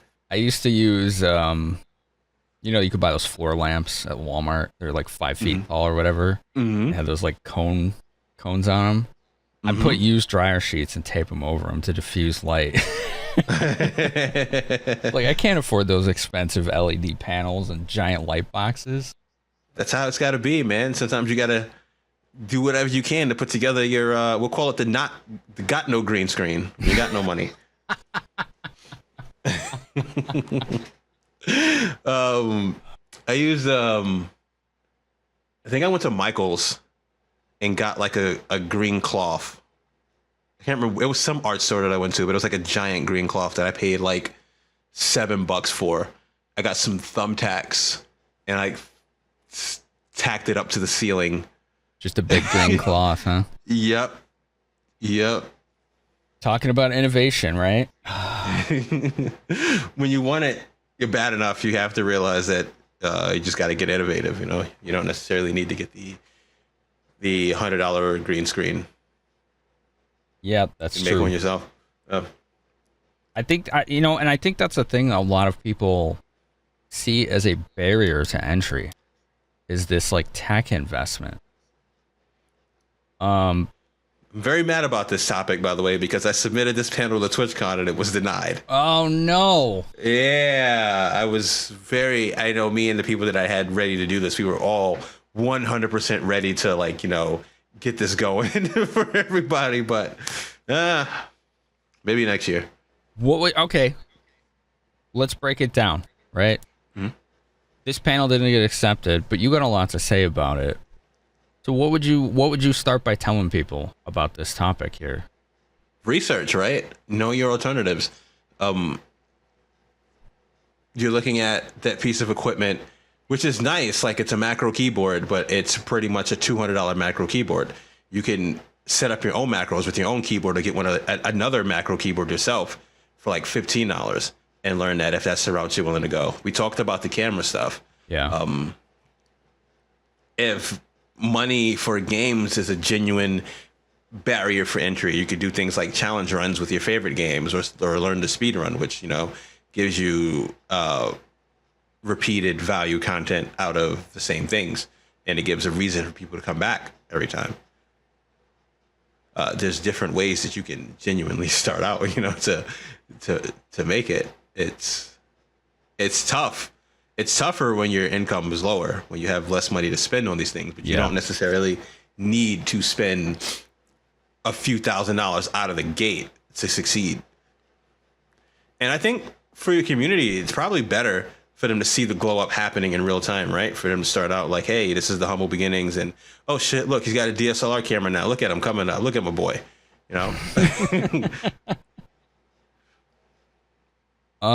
Okay, so what are some of those creative solutions? You just mentioned one, tacking the green screen to the ceiling. What other ones have you utilized or seen that they stand out to you for whatever reason? The green screen was that idea I got from a friend who did it, and he had a bed sheet that was green, and he was just like, you know what? I can go with one less bed sheet, and he cut the edges off. What are those called that you put on it to attach it to the bed? Oh yeah, the little, I don't know, lips or whatever you call them. I know what you're talking about. Yeah, whatever. Yeah, that part. He cut that off, and he taped it to his wall. Taped it to his wall. That's about as analog as you get. Yup. There was that. Searching Amazon and things like that, or other sites for good deals. Because a C920 is still a good camera, especially if you put a good filter over it. It still can work very, very well. And quite often you can find those for $20. Yeah, the price on those jump all over the place, especially if you're willing to buy used. Yeah. Getting the right capture card, that's important, because whether you're using DSLR or you're capturing for your video game, like the price point entry for capture cards, like you can get the name brand one that isn't necessarily $200 or $300 or like those ridiculous price ranges for those, and they'll still work just the same. They just don't have the names attached to them. It doesn't work as high quality, especially when you're doing retro things. Mm-hmm. That's more important, because now you need to really invest into things, because you need to worry about input delay, sound and all that things. But there's a few capture cards. I don't remember the names off the top of my head, which is why I'm struggling a bit. But that also work for like things like Nintendo Switch and other current day consoles that work well. But retro, it's an entirely different story, and you know this. You need the top of the line shit. Otherwise, you're dealing with hell. Yeah, that's a wild rabbit hole when you're trying to like actually capture old systems versus, you know, what we talked about before, using an emulator. And you know, an emulator is a good solution for anybody, regardless. But yeah, once you start trying to dive into original system capture, oh boy, the price starts shooting up. So does all the considerations.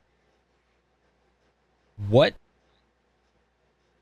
do you think is the most important piece of technology that people should all learn when it comes to streaming? Computers. You have to learn it to some degree, right? Because you have to know why your computer's messing up. Like, why is OBS tanking everything right now?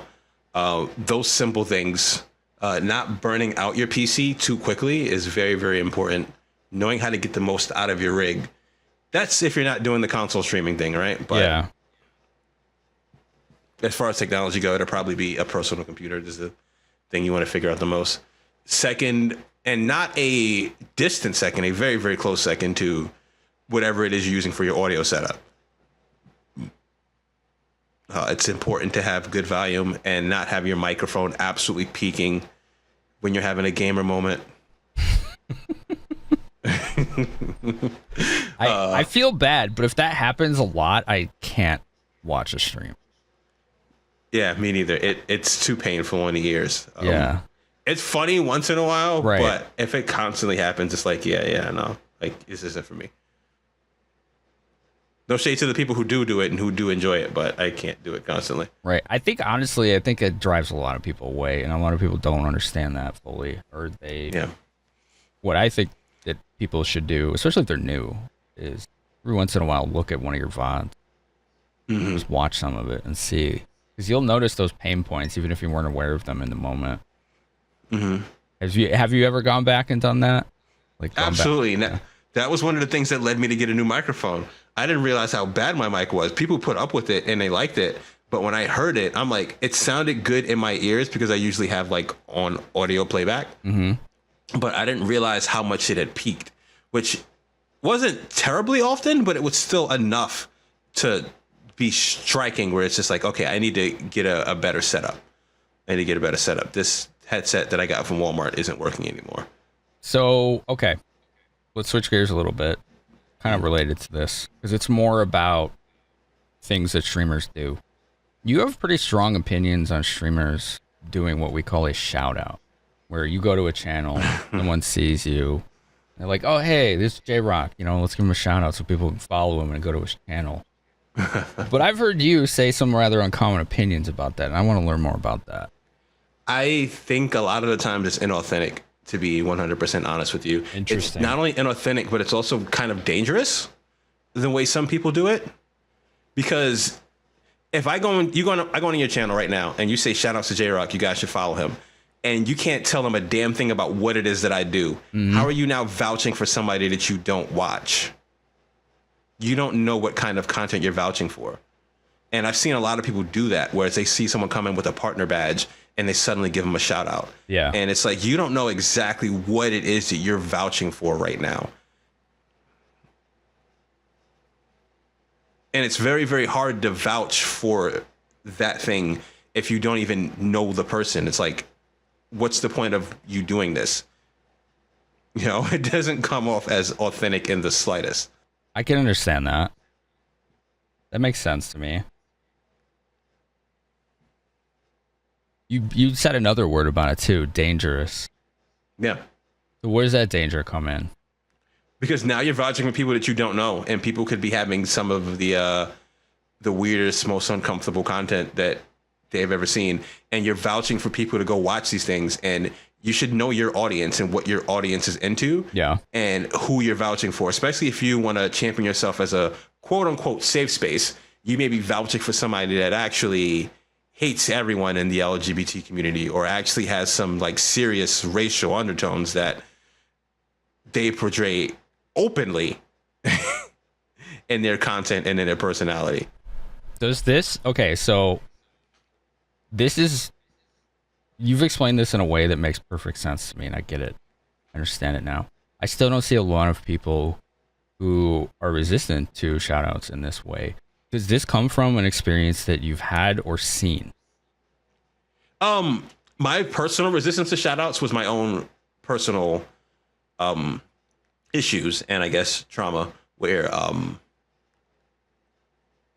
diving into it. This is something I went into ad nauseum with my therapist and figuring out what love is real and what isn't, and accepting that and being understanding of it. So even people that I knew could vouch for me and genuinely cared and wanted to promote what I did, I still didn't want to have that. Okay. I'd rather just not have to deal with it and not have to worry about what real and what isn't. And another layer to that is I'm often, when I pop in somebody's channel, I'm just chilling, you know? Like I'm not there for me. I'm there for you. Like, you don't want the attention. Yeah, I don't want attention. It's bad enough I got this fucking ambassador badge. Like, I don't really want any attention. It is a bit of a billboard. It is. It's very beautiful, and it's not. And I don't mean that in a way that I'm not proud to be an ambassador or I don't want to be it. But it's like I just want to chill, and sometimes you just get that attention, and I just don't want it. You know. That makes sense. I get that. But people also yell at me when I turn it off, so you know. Yeah, I don't think I did that to you, but I did do that to someone else. But they were cool about it. I was playful, Yeah. you know. Like, you gotta show that off. They're like, yeah, like, all right, you know, that's fair. I get it. That makes sense. Okay. And that point you were talking about with the therapist, that's pretty interesting too. Because I do feel like a lot of decisions everybody makes are rooted in some rational explanation for the most part. Not always, but mostly. So what you just described there is you want a better understanding of what kind of attention is real versus performative when it comes to those. Yes.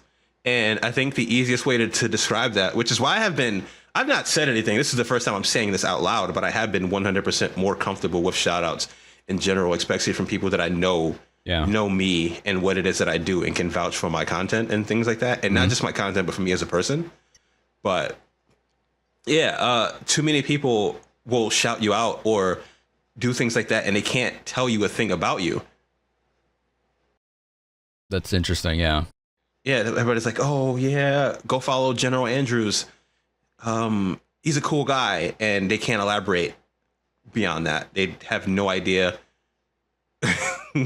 they can't give you any real description beyond that, and it feels hollow. Instead of saying, like, hey, you guys should go follow General Andrew. This dude does amazing speed runs. He wears the tightest shirts you've ever seen. Yeah.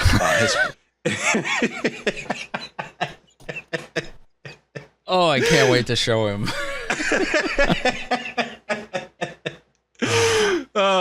I'll get back to Jin in a second because I love Jin, but I have a story for at PAX East where I got him about the shorts.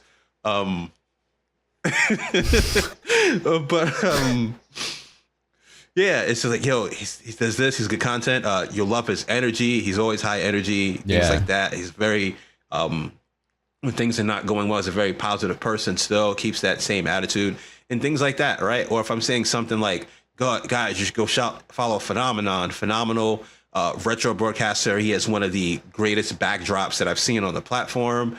You guys will love the quality in which he presents his retro stuff, things like that, you know? Yeah, you get, as opposed to, you're able to put detail and knowledge to it. Yeah, and for me personally, detail matters because that makes it not feel empty when you can say more than that. That makes sense, yeah. Let's talk about Ambassador, because that's come up a few times. Let's talk about it. What made you want to be an ambassador on Twitch? All my friends were doing it. That's a good enough reason, I guess. That's kind of where it started. It was just like I had no idea a whole lot about the program or what it would evolve into at the time. But I'm like, this badge is really, really cool. And it seems like a high honor. And like a lot of people that I got into or came up with on different levels were taking that path. And it just seemed like the next natural path of progression for me. And then I got into it and you realize that it means a whole lot more than you ever could have. Really? Ever could have like anticipated, yeah. What about that specifically really caught you off guard? that you're allowed to talk to? I'm sure there's some NDA considerations on some of that. What you now represent, right? Because we're kind of like that, looked at as that level between the community and the board, in a sense, right? So we're supposed to be the best representatives of the community, and that's something you have to be conscious of constantly, right? Yeah. Being able to put your best self forward, and in putting your best self forward doesn't always mean being positive, right? It's how you're feeling and presenting that in a understandable, clear manner.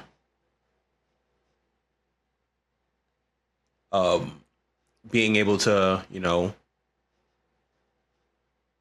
I guess having that, I know, like, having that and the realization of that, and realizing that they chose me, not just my content, but me,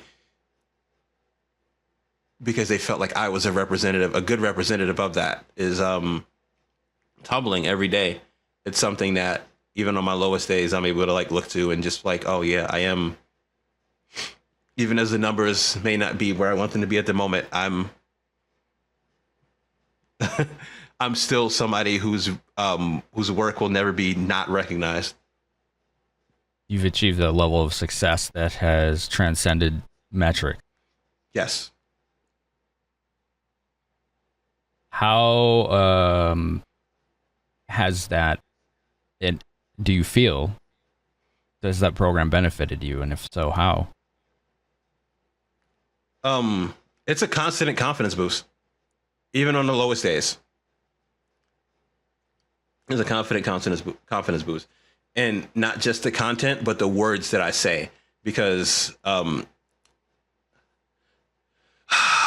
gonna hate me for this, but they do pay attention to everything that you say. Yeah. I will say that they will pay attention to everything that you say, and I don't think I'm gonna get in trouble for this, honestly. But I know I've been approached about things that I've said in the past, and being better about things that I've said, and understanding that all of my words have meaning, and doing a better job as I've not only been here from the start, but continuing to evolve vocally. As a leader doesn't feel like the right word, because I don't necessarily fashion myself as a leader, but more so as a advocate, maybe? Advocate and a mentor in the space. Do you feel like you're an advocate for Twitch as a whole, or maybe specific people within Twitch? I feel like, if we're going to be 100% honest here, I feel like I am the embodiment, and I mean that in a humble way. That probably sounded arrogant as hell. Holy shit. Say it. Just say it. We got time to explain it. I mean that because, like, in terms of like it being ambassadors, I probably have like the lightest numbers. And even when I got selected, I probably had some of the lightest numbers of the entire ambassador crew. Mm-hmm. But that just goes to show you that even your impact can go beyond those numbers, because they have. I've been recognized by people that I didn't even know I was on their radar. I didn't even know they existed, you know, by different departments and things like that. So you never really realize what impact you have on this platform. And it's wild to have seen it play out in the form of a gradient colored check mark. What does it mean to you to like have that beyond that confidence boost and being that advocate? Like, personally, what does that do for you?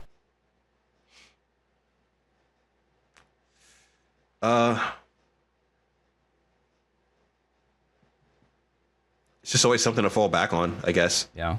Always something to fall back on, and it's always something to be proud about. Always something to be proud about, you know.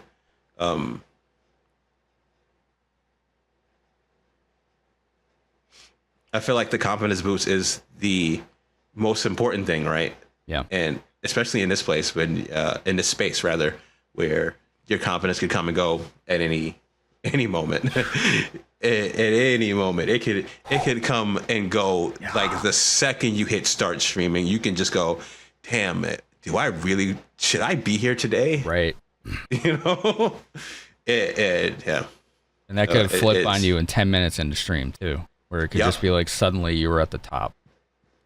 and then absolutely nothing happened, by the way, and then you're just like concentrating on the absolute wrong things, and it's just like, oh shit. All right, chat. I'm gonna take a break real quick. I'm gonna go stretch, go get some water. I suggest you guys do the same. I'll see you guys in 5 minutes, and then 5 minutes turns into 10. Gotta hit the reset button sometimes. Yeah, yeah. Do you think you've been able to use your status as an ambassador in the way you wanted? Not to the scale I would have liked, because I've been going through a lot, and I don't feel like I've been bad, but I feel like I'm capable of a lot more. Yeah. I'm very hard on myself, I guess, in that regard.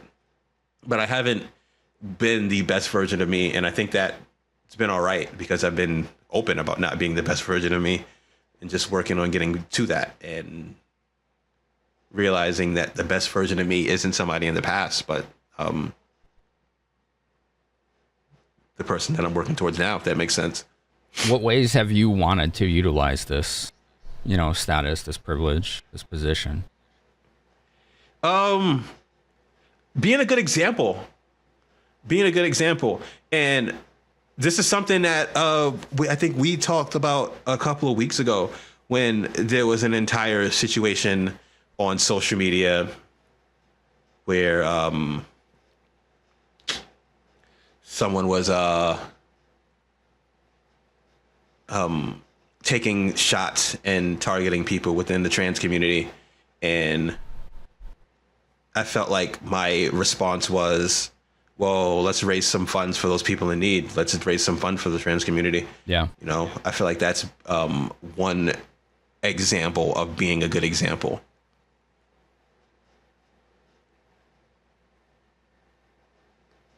That's the realization that my platform may not be the largest, but it still is a platform that we can use to do good. And whenever those moments call for us to make something positive out of the negatives, that we'd be kind of assholes to not do it, So you see it, you see it as a position of privilege in which you can utilize to help others. Yeah. Are there other ways you would want to do that you would? It kind of like elevates that, because that was my mindset before Ambassador, thinking about it now. Yeah. Like I've always been about. That's why you started, right? Yeah.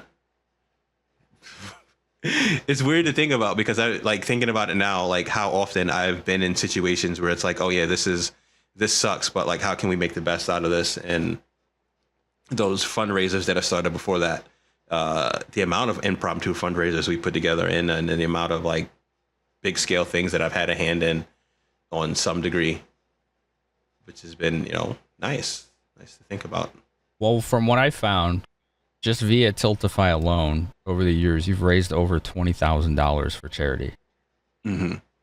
That was the solo stuff, not even the events that I've participated in and other stuff. So wow, the numbers say 20,000. Also, my Tiltify account was lost, and this is the second account. If that makes sense. So it goes even deeper, huh? Yeah, the first account had about $8,000. Yeah. So it's about $28,000 between those two accounts. The work that I've done as part of teams for the Scarathon, and I'm not sure if those were on there. Were those on there? I didn't look at the individual events, so I don't know. I was just checking the totals and how many events you were part of. Yeah, something to look into. But yeah, it's a big number. Yeah, it is. That's a big number. That goes back to, once again, something you've been touching on a lot tonight, impact beyond numbers. Like you said, maybe your numbers aren't where you'd like them to be, and yet you look at the impact you've had. I saw 20,000, and you just told me that that's like just a fraction. Like, that's pretty wild, and that's pretty impactful. Yeah. Are there maybe events, programs, initiatives, or things that you've wanted to do utilizing your position, and experience, but haven't been able to do yet? Yes. And I'm going to be able to do one of those things, but I can't talk about it just yet. Oh boy. Fair enough. You know those big 3 letters, right? Yeah, I do know those big 3 letters. Yeah, I can't wait to be able to talk more about it. Make sure you hit me up when we find out. Oh. Yeah. Oh, I've got an answer for it, but the answer is yes. I can say that much, but Cool. I can't talk much about it beyond that. That's good, man. Congrats, whatever it is. Yeah. Don't you hate it when we're about to like get into something and it's just like, oh yeah, I got this cool thing coming up, but I can't talk about it just yet. I mean, I talk to Ash all the time, so that happens a lot. I'm used to it. It's fine. Oh. So let's talk about using our privilege or position, right, to maybe help others or represent. A while back, I want to say maybe a year or two ago, Twitch created the Unity Guild, right? There's the Black Guild, the Latin Guild, and the Women's Guild. And I think they just created the The Pride Guild. The Pride Guild, thank you. That's the word. Yeah. What do those guilds mean to you on a personal level, and how do you feel about them so far? I think they're so fucking phenomenal. Yeah. I think they're wonderfully the one of the best ideas I think the platform has come up with.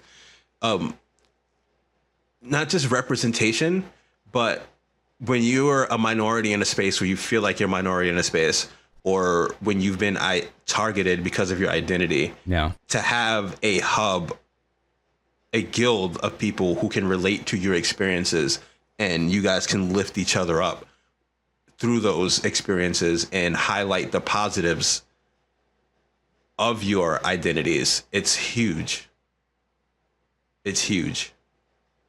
There's a reason that tags like LGBTQIA is a highly searched for tags, because a lot of people are looking for content creators that embody what they are, you know? Yeah. So these guilds are phenomenal for that, giving people a hub and other people who have those same beliefs and walks of life as them. It's really fucking dope. It's really fucking dope. What about you remember the Black Guild, correct? What about that guild specifically has really stood out that affected you personally? The unity and the conversations behind it. I haven't been as active as I would like to be. Yeah. Recently, but it's like I'll open it up in the morning and I'll see a couple people in there co-working or hanging out and discussing things. The amount of times I've like been able to pop in and hearing people discuss content strategies for growth and things like that. The Unity Train marathons that they've been able to organize. It's dope. It's always dope to have that fallback hub, you know? That sounds like a powerful resource. It really, really is. It's on every level. It's something that everybody needs, right? Yeah. Like, I was just thinking that. Like, I've been seeking something like that for a long time. Now, obviously, these guilds are designed to uplift people who are already below the norm because they're marginalized. So their existence to me is necessary. Yeah, but it's 100%, I feel like, necessary to have somebody, as many people, I think, in your corner that can relate to what you're going through, because it makes this journey a whole lot less lonely. So it's more than just boosting them up. It's also sharing in that life experience with others and recognizing that they're not alone in those struggles. Very, very smart person by the name of MJ Hart said there's a difference between trauma bonding and bonding over trauma. And I'm not saying this is a traumatic situation, but there is a 100% difference between coming together because we're dealing with a bad situation, like we've dealt with bad situations in the past from the hate raids and things like that. Yeah. And a lot of us are still dealing with it, as opposed to coming together to celebrate us for who we are, whether that's being Latino or Latina, or being Black, or being LGBTQIA, or being a woman. Like, it's nice to have that to come in to celebrate you for being you. I like that, because it's not just a corrective action, but also a celebratory one. Yes. That I'm beginning to understand then the power and reason why so many people I know swear by their experience in these guilds. I've not heard a bad experience once. Phenomenal. Which is shocking. Yeah. So I can see, that's not me being sarcastic, but when you know that many people, you're bound to hear something. So That's, Yeah. you know, for me, that's just a numbers game as far as like, wow, I thought I would have heard something, but no, these are just great. Yeah. Yeah, because I think in every space, it's never really the promise of you join this and it's going to elevate you. But, you know, you come in and it's like, you know, you're loved from the jump because you're amongst your people. And you find ways to then learn and elevate yourself, or if nothing else, come together as a people and have a good time. That's real important. It's real important. What do you do? What do you do? Because this is not something I'd ever experience or live. What do you do about the people who are against this idea? They see it as, you know what I'm getting at? Like, people see these guilds as like, why are you lifting these people and not others? It's always about what about me kind of thing, right? There's probably going to be a lot of people watching this who are like, oh boy, here we go. Because it's like, it's probably something that you're used to seeing all the time, right? Yeah. How do you handle that? Something that more than I'm used to seeing, but all you can try to do is educate, right? But at some point, people won't. You realize that people aren't actually listening to you talk. I've been in situations where someone have questioned the need for, we'll say, the game's done quick events. Yeah. To get specific, and I told them the importance of those events and how having spaces like that, and even having spaces like the Twitch Unity Guild, don't take away from anyone else. You realize that there's a lot of opportunities at this table, or these in this room, and this is just another table that's put into the room because there was a lot of open space. It's not taking away from the space. The space wasn't being used, especially as the space begins to expand. You know, the whole house analogy again. Right. This is just the kitchen area. Yeah, it's not taking away from anything, and you'll continue to have your spotlight. But you weren't attacked. You weren't doxxed. You weren't having people spew hateful messages in your chat because of the color of your skin. Yeah. Or your sexual preferences.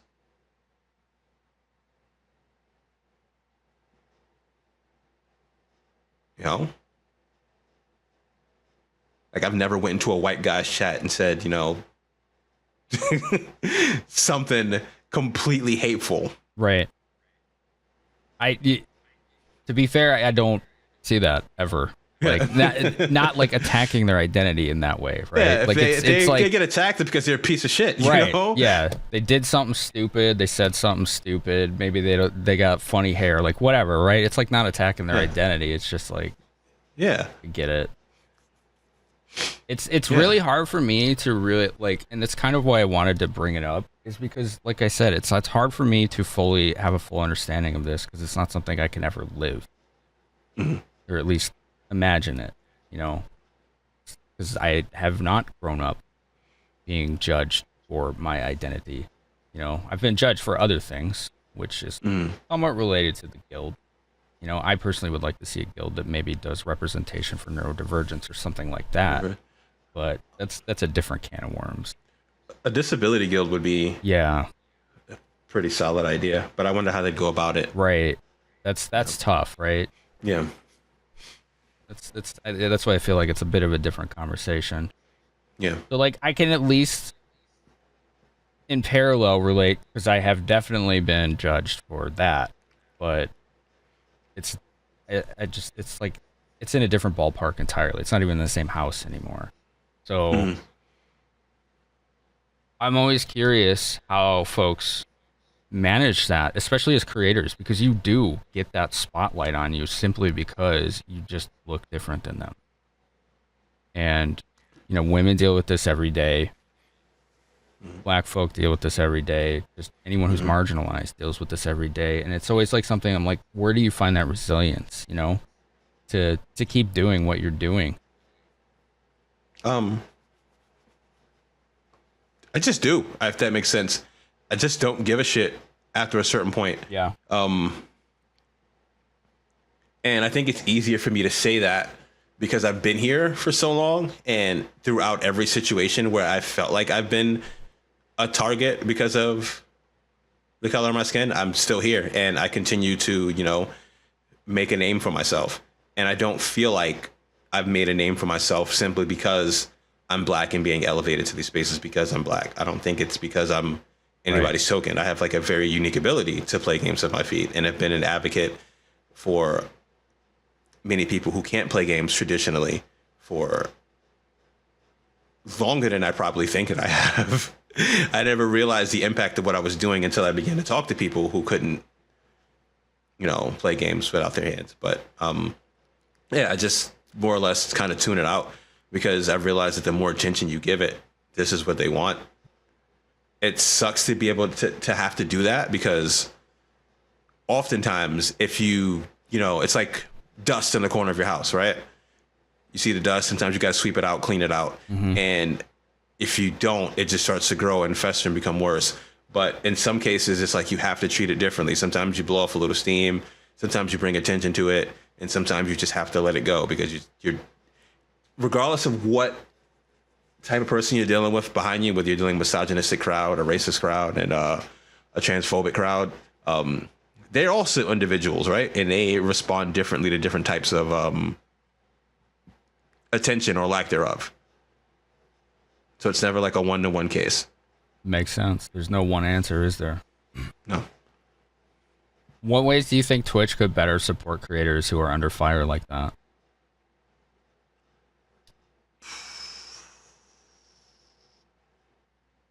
If we're going to be honest, I think they haven't been doing a terrible job. I think they've been doing a pretty good job. It's just the resources need to be pushed more to the front. They've done an excellent job with shield mode, and I understand why it takes so long for them to put these things out, because they need to make sure that it's right, it's correct, and it's not being backdoored by people with malicious intent. But I think with the resources they have, it's probably the best balance we're going to get between the safety and protection mixed with the safety and protection and precautions that we should be taking on our own, as opposed, and on the opposite side of that coin, the website's still continuing to function and grow. It's a tough balance, Yeah.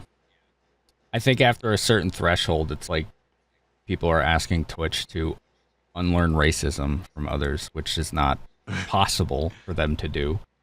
Not within a day, at least, not within a year. Right. And it's a societal issue itself. Mm-hmm. Not within a day, not within a year. It's just on us when this stuff happens to just report them and get them out of here, because you can't look at a username. This is like water bottle 27 and know that person's gonna come in and say some of the most hateful shit, right? Right. I do think that, I don't know what their username filter is right now, but I know at one point it needed work. I don't know where it is now, so I'm not going to comment on it. Yeah, I think I know what you're talking about. Yeah. I personally haven't seen it in other channels much lately, so one can hope that they've done the homework there. But yeah, in the past, it was pretty wretched. Yeah. What would you like to see or say to folks who are in positions of privilege and aren't marginalized? What can they do to help? Just listen to people. Just listen. Everybody's got a story to tell, right? Everybody's got different experiences. Even their experiences may be under the same umbrella. Like, we could both live in California and be getting different types of rain. That was probably a bad state to say about rain, but you know what I mean. Yeah, I get you. It's just listening to people. Don't make generalizations. Generalizations only make things worse, right? Yeah. It's really what it is. And most of us just want to be treated like regular people. So just treat everybody with respect. That's so fucking hard to ask. You think it wouldn't be? This kind of brushes up alongside a topic I think I heard you bring up at one point. We have the negativity that does exist on Twitch. Let's not, let's just get that out there. That's not Twitch, right? That's just the part. That's just the facet we're talking about right now. Twitch is not. We're not slandering or dragging Twitch or saying it's bad or anything, but this kind of thing exists on all platforms. And we talked about what can others do to help. Sometimes people and other creators can face backlash when they are trying to help and they stand up to other creators that they might think is bigger than them, right? More following, huger viewership, whatever, better deals, whatever. What kind of experiences have you seen, or had when it comes to that kind of thing? Oh, so a personal experience I've had is, I guess we'll put it in terms of a bully in the space, somebody who used his size to exploit smaller creators. And I can say this comfortably because the dude has eventually been ran off the platform. Interesting. But he did things like, I think the shadiest thing I've ever seen anyone do was, despite his large numbers, he didn't have partnership and his influence. So he held a 2-week marathon in which he coerced and strongly persuaded people to stream on his channel. Odd. Yeah. And it was all under the guise of, if you kind of go against me, you're going against the entire community. And it was an awful thing to be put through. It was an awful thing for me to stand up for myself and say, no, I'm not doing this. And then have my name dragged through the mud by said person and have a lot of my friendships questioned and more or less put in a negative light that would never be, fully corrected. So basically, you stood up for what you perceived as was right in this situation, and got a lot of backlash for it that you insinuated you haven't fully recovered from. I have, in a sense. I've fully recovered. I think I've made a name for myself outside of it. I would say, as bad as that situation was, it was kind of a blessing in disguise because it kind of pushed me to go away from the survival horror community. And I was able to discover different aspects in different communities within Twitch and realize that there was much more to it. And that's where I've also realized that I'm good at meeting and making friends with people regardless of everything. So it was, as horrible as the situation was, to have people publicly go on their socials and tell everybody to unfollow me because I am a, quote, piece of shit.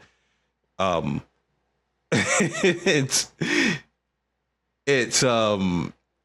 was, I guess, some good to come out of it. Kind of painted a light on who were true friends and who were just chasing clout, I guess. Yeah. Interesting. I have a feeling I know who this is, but we're not doing names, so. You probably don't. Like I said, they're gone. they're gone. Okay. Yeah. Fair enough. Yeah. What do we do as creators in a scenario like this? Like, what's the play? Let's say that myself or somebody is going to get in a situation like this where they're being, strong-armed into doing this with consequences, Got to stand up for yourself.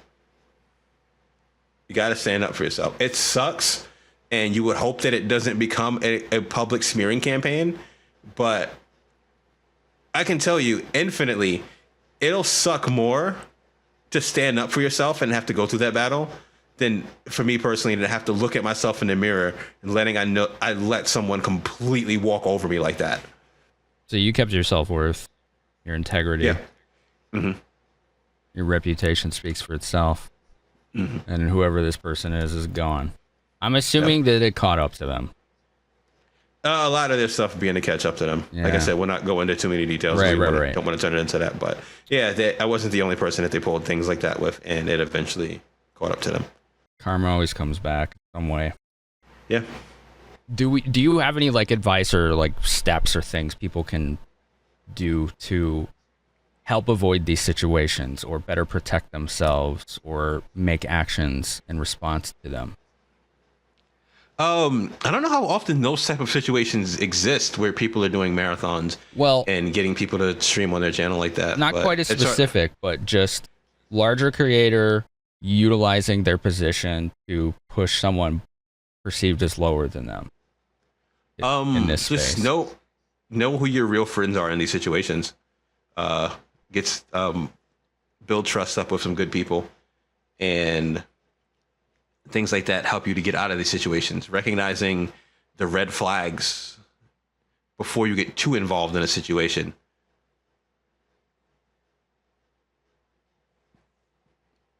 I don't want to tell people to start trusting or not trusting people, because that's like a bad way to live and a bad way to, like, especially go about this business, because once you start getting closed off, things start really getting lonely. What do those red flags look like? Can you point one out without giving too much detail on this, any specific situations? Anybody that specifically refers to himself as a nice person. Oh my goodness. Dude, I see that one all the time. It is. Usually it's such a true. self-report. Yeah, nice people don't usually call themselves nice people. Right, that's the baseline of human behavior. It's not a badge of honor. Yeah. That's one of the biggest red flags. That's too funny. I see that one a lot. And noticing how people respond in tough situations. When things happen, how much they deflect a situation is very important, because if you can't really, it's not necessarily the best idea to associate people who can't accept criticism or admit fault in situations. I see that one too. The latter there. When people are afraid to be like, hey, I was wrong, or own up to a mistake. To me, that always seems like a symptom of a bigger problem. Yep. And we see that a lot. Yeah, and the longer we let them someone's able to get away with not admitting fault ever in a situation, then it's just gonna continue to snowball and get worse and worse and worse. You know. Yeah, but there's also a line there too. It's like you have to know when to pick your battles. Because it's like I also see people who chase drama on social media or whatever because they want to be one of the people that helps call someone out, which don't get me wrong, there's a lot of people that need to be called out. There is. Lot. There is. But in a lot of cases in social media, it turns into, instead of the cause ventures from what it should be. Yeah. Well, the point rather. Yeah. Instead of turning like we're getting a bad person out of here, a lot of the time it turns into, I knew I was better than this person the whole way, or I knew this person was, a piece of stuff, a piece of crap, or things like that, instead of focusing on the right things at hand, instead of making safer spaces for people in recent situations, minors. Oh, yeah. Well, that's about as far as we go into that. Yeah. But yeah, if you know what I mean. I feel like some people watching this are going to know exactly what you mean, given this timeline here. Yeah. That's been a lot of added muted words to Twitter recently. Yeah. Yep. But yeah, that's really the gist of it, is quite often, instead of doing keeping our eyes and hearts on the cause, it gets into, it starts to spill into the wrong things. Sometimes like personal vendettas, where people didn't like something that someone said and they held onto it for years, and now that they're getting outed for being a piece of shit, this suddenly comes out, and then it becomes, I always knew this was that, and it's like, it's not really the time for that. Right. It's not really the time for that. Yeah. There are times for that too, though. Like when people don't feel safe to talk about their bad experience, but then once that door is open, like you said, the Legos start falling out like a waterfall. Yeah. But I do personally think there's a difference between now having the backing and the power to tell your truth and tell your story, as opposed to now you've got the high ground. So there's a difference in sharing a bad experience you've had and just trying to boost your own mood because you want to feel better than someone. Yes. That makes sense, yeah. How does it feel when we see these creators like this who continue to succeed and rise to the top? Like, what do we do? I want to know what they're motivated by. Because a lot of these guys have ridiculous work ethics, yeah? Yeah. Like, they seem to be completely unfazed by a lot of the things that hold a lot of good people back, the self-doubt and things like that. They seem to be more or less immune to it. Like and I don't necessarily think that that's related to them being a piece of shit. I don't think that those two are hand in hand. I just think that there's a large group of people who like that power and want to do anything they can to get that power, and that's their motivation, right? Like your motivation would probably be a little closer to the lines of, I just want to make a living for myself and do dope things with dope people. You're not thinking, I want to be the biggest content creator who's ever lived.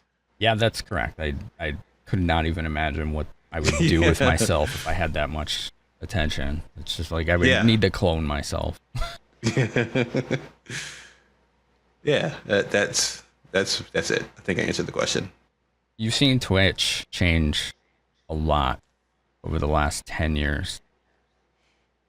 Because you've been around for at least 9, right? Like 9's when you started streaming, but you were watching it a little bit before that, right? So it's been about 10 or so.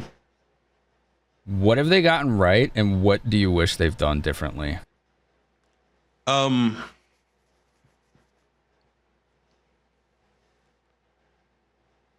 wish the communication would have been better earlier. Like, I think it's at a good point now. I think Clancy is probably the best thing to happen to this platform in a long time. I think he's I think he's taking everything in the right place. The new monetary values with the meeting that they had to come across, because I know it's not easy when you're owned by Bezos, right, and you have quotas to fill. But I think they've done a pretty solid job of trying to meet those quotas and also not completely screw over the creators and do everything they can to help us, actually. So I think they've gotten that right. It's hard to say what they've gotten wrong because as you begin to realize, and the more I've been here, me personally, can't talk about everything that I've seen, right, but from the things that I've seen, sometimes you realize that there's real, genuine legal ramifications beyond those reasons that hold them back, or hardware, software issues that stop them from doing certain things that you think should be implemented, or financial things, because there's like good ideas that we've had and you're just like, oh, this is a good idea, why is it gone, or why is it not really seeing the light of day? Like people like, for instance, the chant feature that was in Twitch chats, that was pretty much killed off before it really got to every channel. It was a dope idea, but it just, it was a lot to support. Things like that. Yeah, I always wondered what happened there. A lot of people seem to like it. Yep. Just know that. I think that's pretty open information, is that if something dies off, it's like it's everything costs to run. So if it's not, they don't feel like, if something's not like cost effective, then it's just going to be, tossed by the wayside. Do you think that Twitch is still going to be around in 5 years? Yes, absolutely. What do you think it'll look like? The same as we talked about earlier, with a lot more IRL and just chatting content and different types of entertaining streams. Right. Yeah, but I don't see it going anywhere, because I don't see live streaming in particular going anywhere. And I don't think there's going to be any real competition, right? It's not looking good for anyone right now, really. It's very, very hard to do that, because it's not a knock on any other site, but you have to invest. You have to invest hard, and you have to invest a lot to get to where this platform is, because it's the home for a lot of creators. It has like a familiarity with the UI and things like that. It's already established. It's got $1 billion company backing it. You can't just jump into things and have it work. We'll say Kick has been holding their own, but it still takes a lot to get to that point. Maybe it will get to that point. Who knows? But it could, in 5 years, in 5 months, it could be bigger. 5 months, it could collapse. I've seen this with a lot of streaming platforms that just come in and go. Live Space, I don't think anybody even knows what D Live is anymore. Yeah. Yeah, they just come and go. Like a lot of companies have tried, but it's very, very hard to get traction because in order to get traction, you got to get people to go there. And you can't necessarily get people to go there. People aren't thinking that viewers aren't going to go there.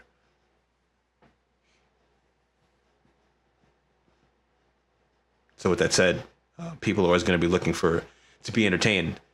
Entertainment in general is something that's not going anywhere. So even if Twitch isn't the same in 5 years as there's a significantly less amount of gaming creators, there'll still people doing entertaining stuff, game shows, IRL content, stuff like that. I don't see it going anywhere. What would you tell people, based on, okay, Twitch is still going to be around. CEO seems to be doing a good job. Mm-hmm. Twitch is doing most of the things right now. What would you tell, or what advice would you give all creators who wish to stream for a living? Don't quit your day job just yet. I think that's the best advice I can give, because I've seen people jump into it and not be ready for everything that entails being a full-time streamer, right? This is coming from somebody who's also didn't mentally have what it took when I went full-time streaming. It's a lot to have to endure, because when it becomes your primary source of income, you think about it a lot. you really do think about it a lot. Like it's like inescapable, right? Yeah. And you may think that you're ready for that, but you don't want to find out the hard way that you're not. So just wait until you have things completely settled. Don't be afraid to ask for help. You'd be surprised for the amount of people that are willing to give you game for free, in terms of like advice and things like that. And if somebody's trying to gatekeep advice, I tell you right now, you're in the wrong place. Yeah. Diligence, perseverance, being yourself, creativity. Yeah. Being a part of communities is also really important. Part of other communities, right? Yes. That's really, really important. Not necessarily for a self-advertising type thing. Yeah. But it does help when people know your name, right? Yeah. Right. Of course. And it also helps when when you're part of these communities and you're like, let's say you're watching the Hades communities and you're seeing, this is what the people get excited for about this game. So how can I highlight that with what I want to do? And things like that. You get those kind of ideas, What was it like for you when you first went full time? Scary. Yeah. Absolutely terrifying. During the pandemic, the money was working out, but it was still terrifying. And not gonna lie, I did it for a year where I was just streaming for a living, and maybe I could have done it more had I pushed myself, but I realized that I couldn't. It started to take the fun out of it for me personally. Interesting. Yeah. Why did it start taking the fun out? Were you starting to focus on the money too much? Yeah. Gotcha. When I realized I had the bills to pay, and I have to think about the financial part of things too much, it drains me, and I think it becomes visibly draining on me, which is no fun for anybody. What made you stop? Was it that realization? Do you remember when you had that? Yeah, it was the realization of, and also when I moved in, I was like, when I moved here, I was like, I should 100% make sure I have supplemental income to make sure that, I'm not scraping by, because I'm also by myself now. So it's I am the fallback plan too. So I have to work so I don't end up on the street. What do you think 10-year-old Jay would see and say if he saw you now? Holy shit. Because 10-year-old Jay always liked video games, but 10-year-old Jay was always told that he was going to be the doctor of the family, And if I could tell anything to 10-year-old Jay, it would be ignore that, pursue that career in video games, and things might look a little different, but I am also still kind of content with where I am now.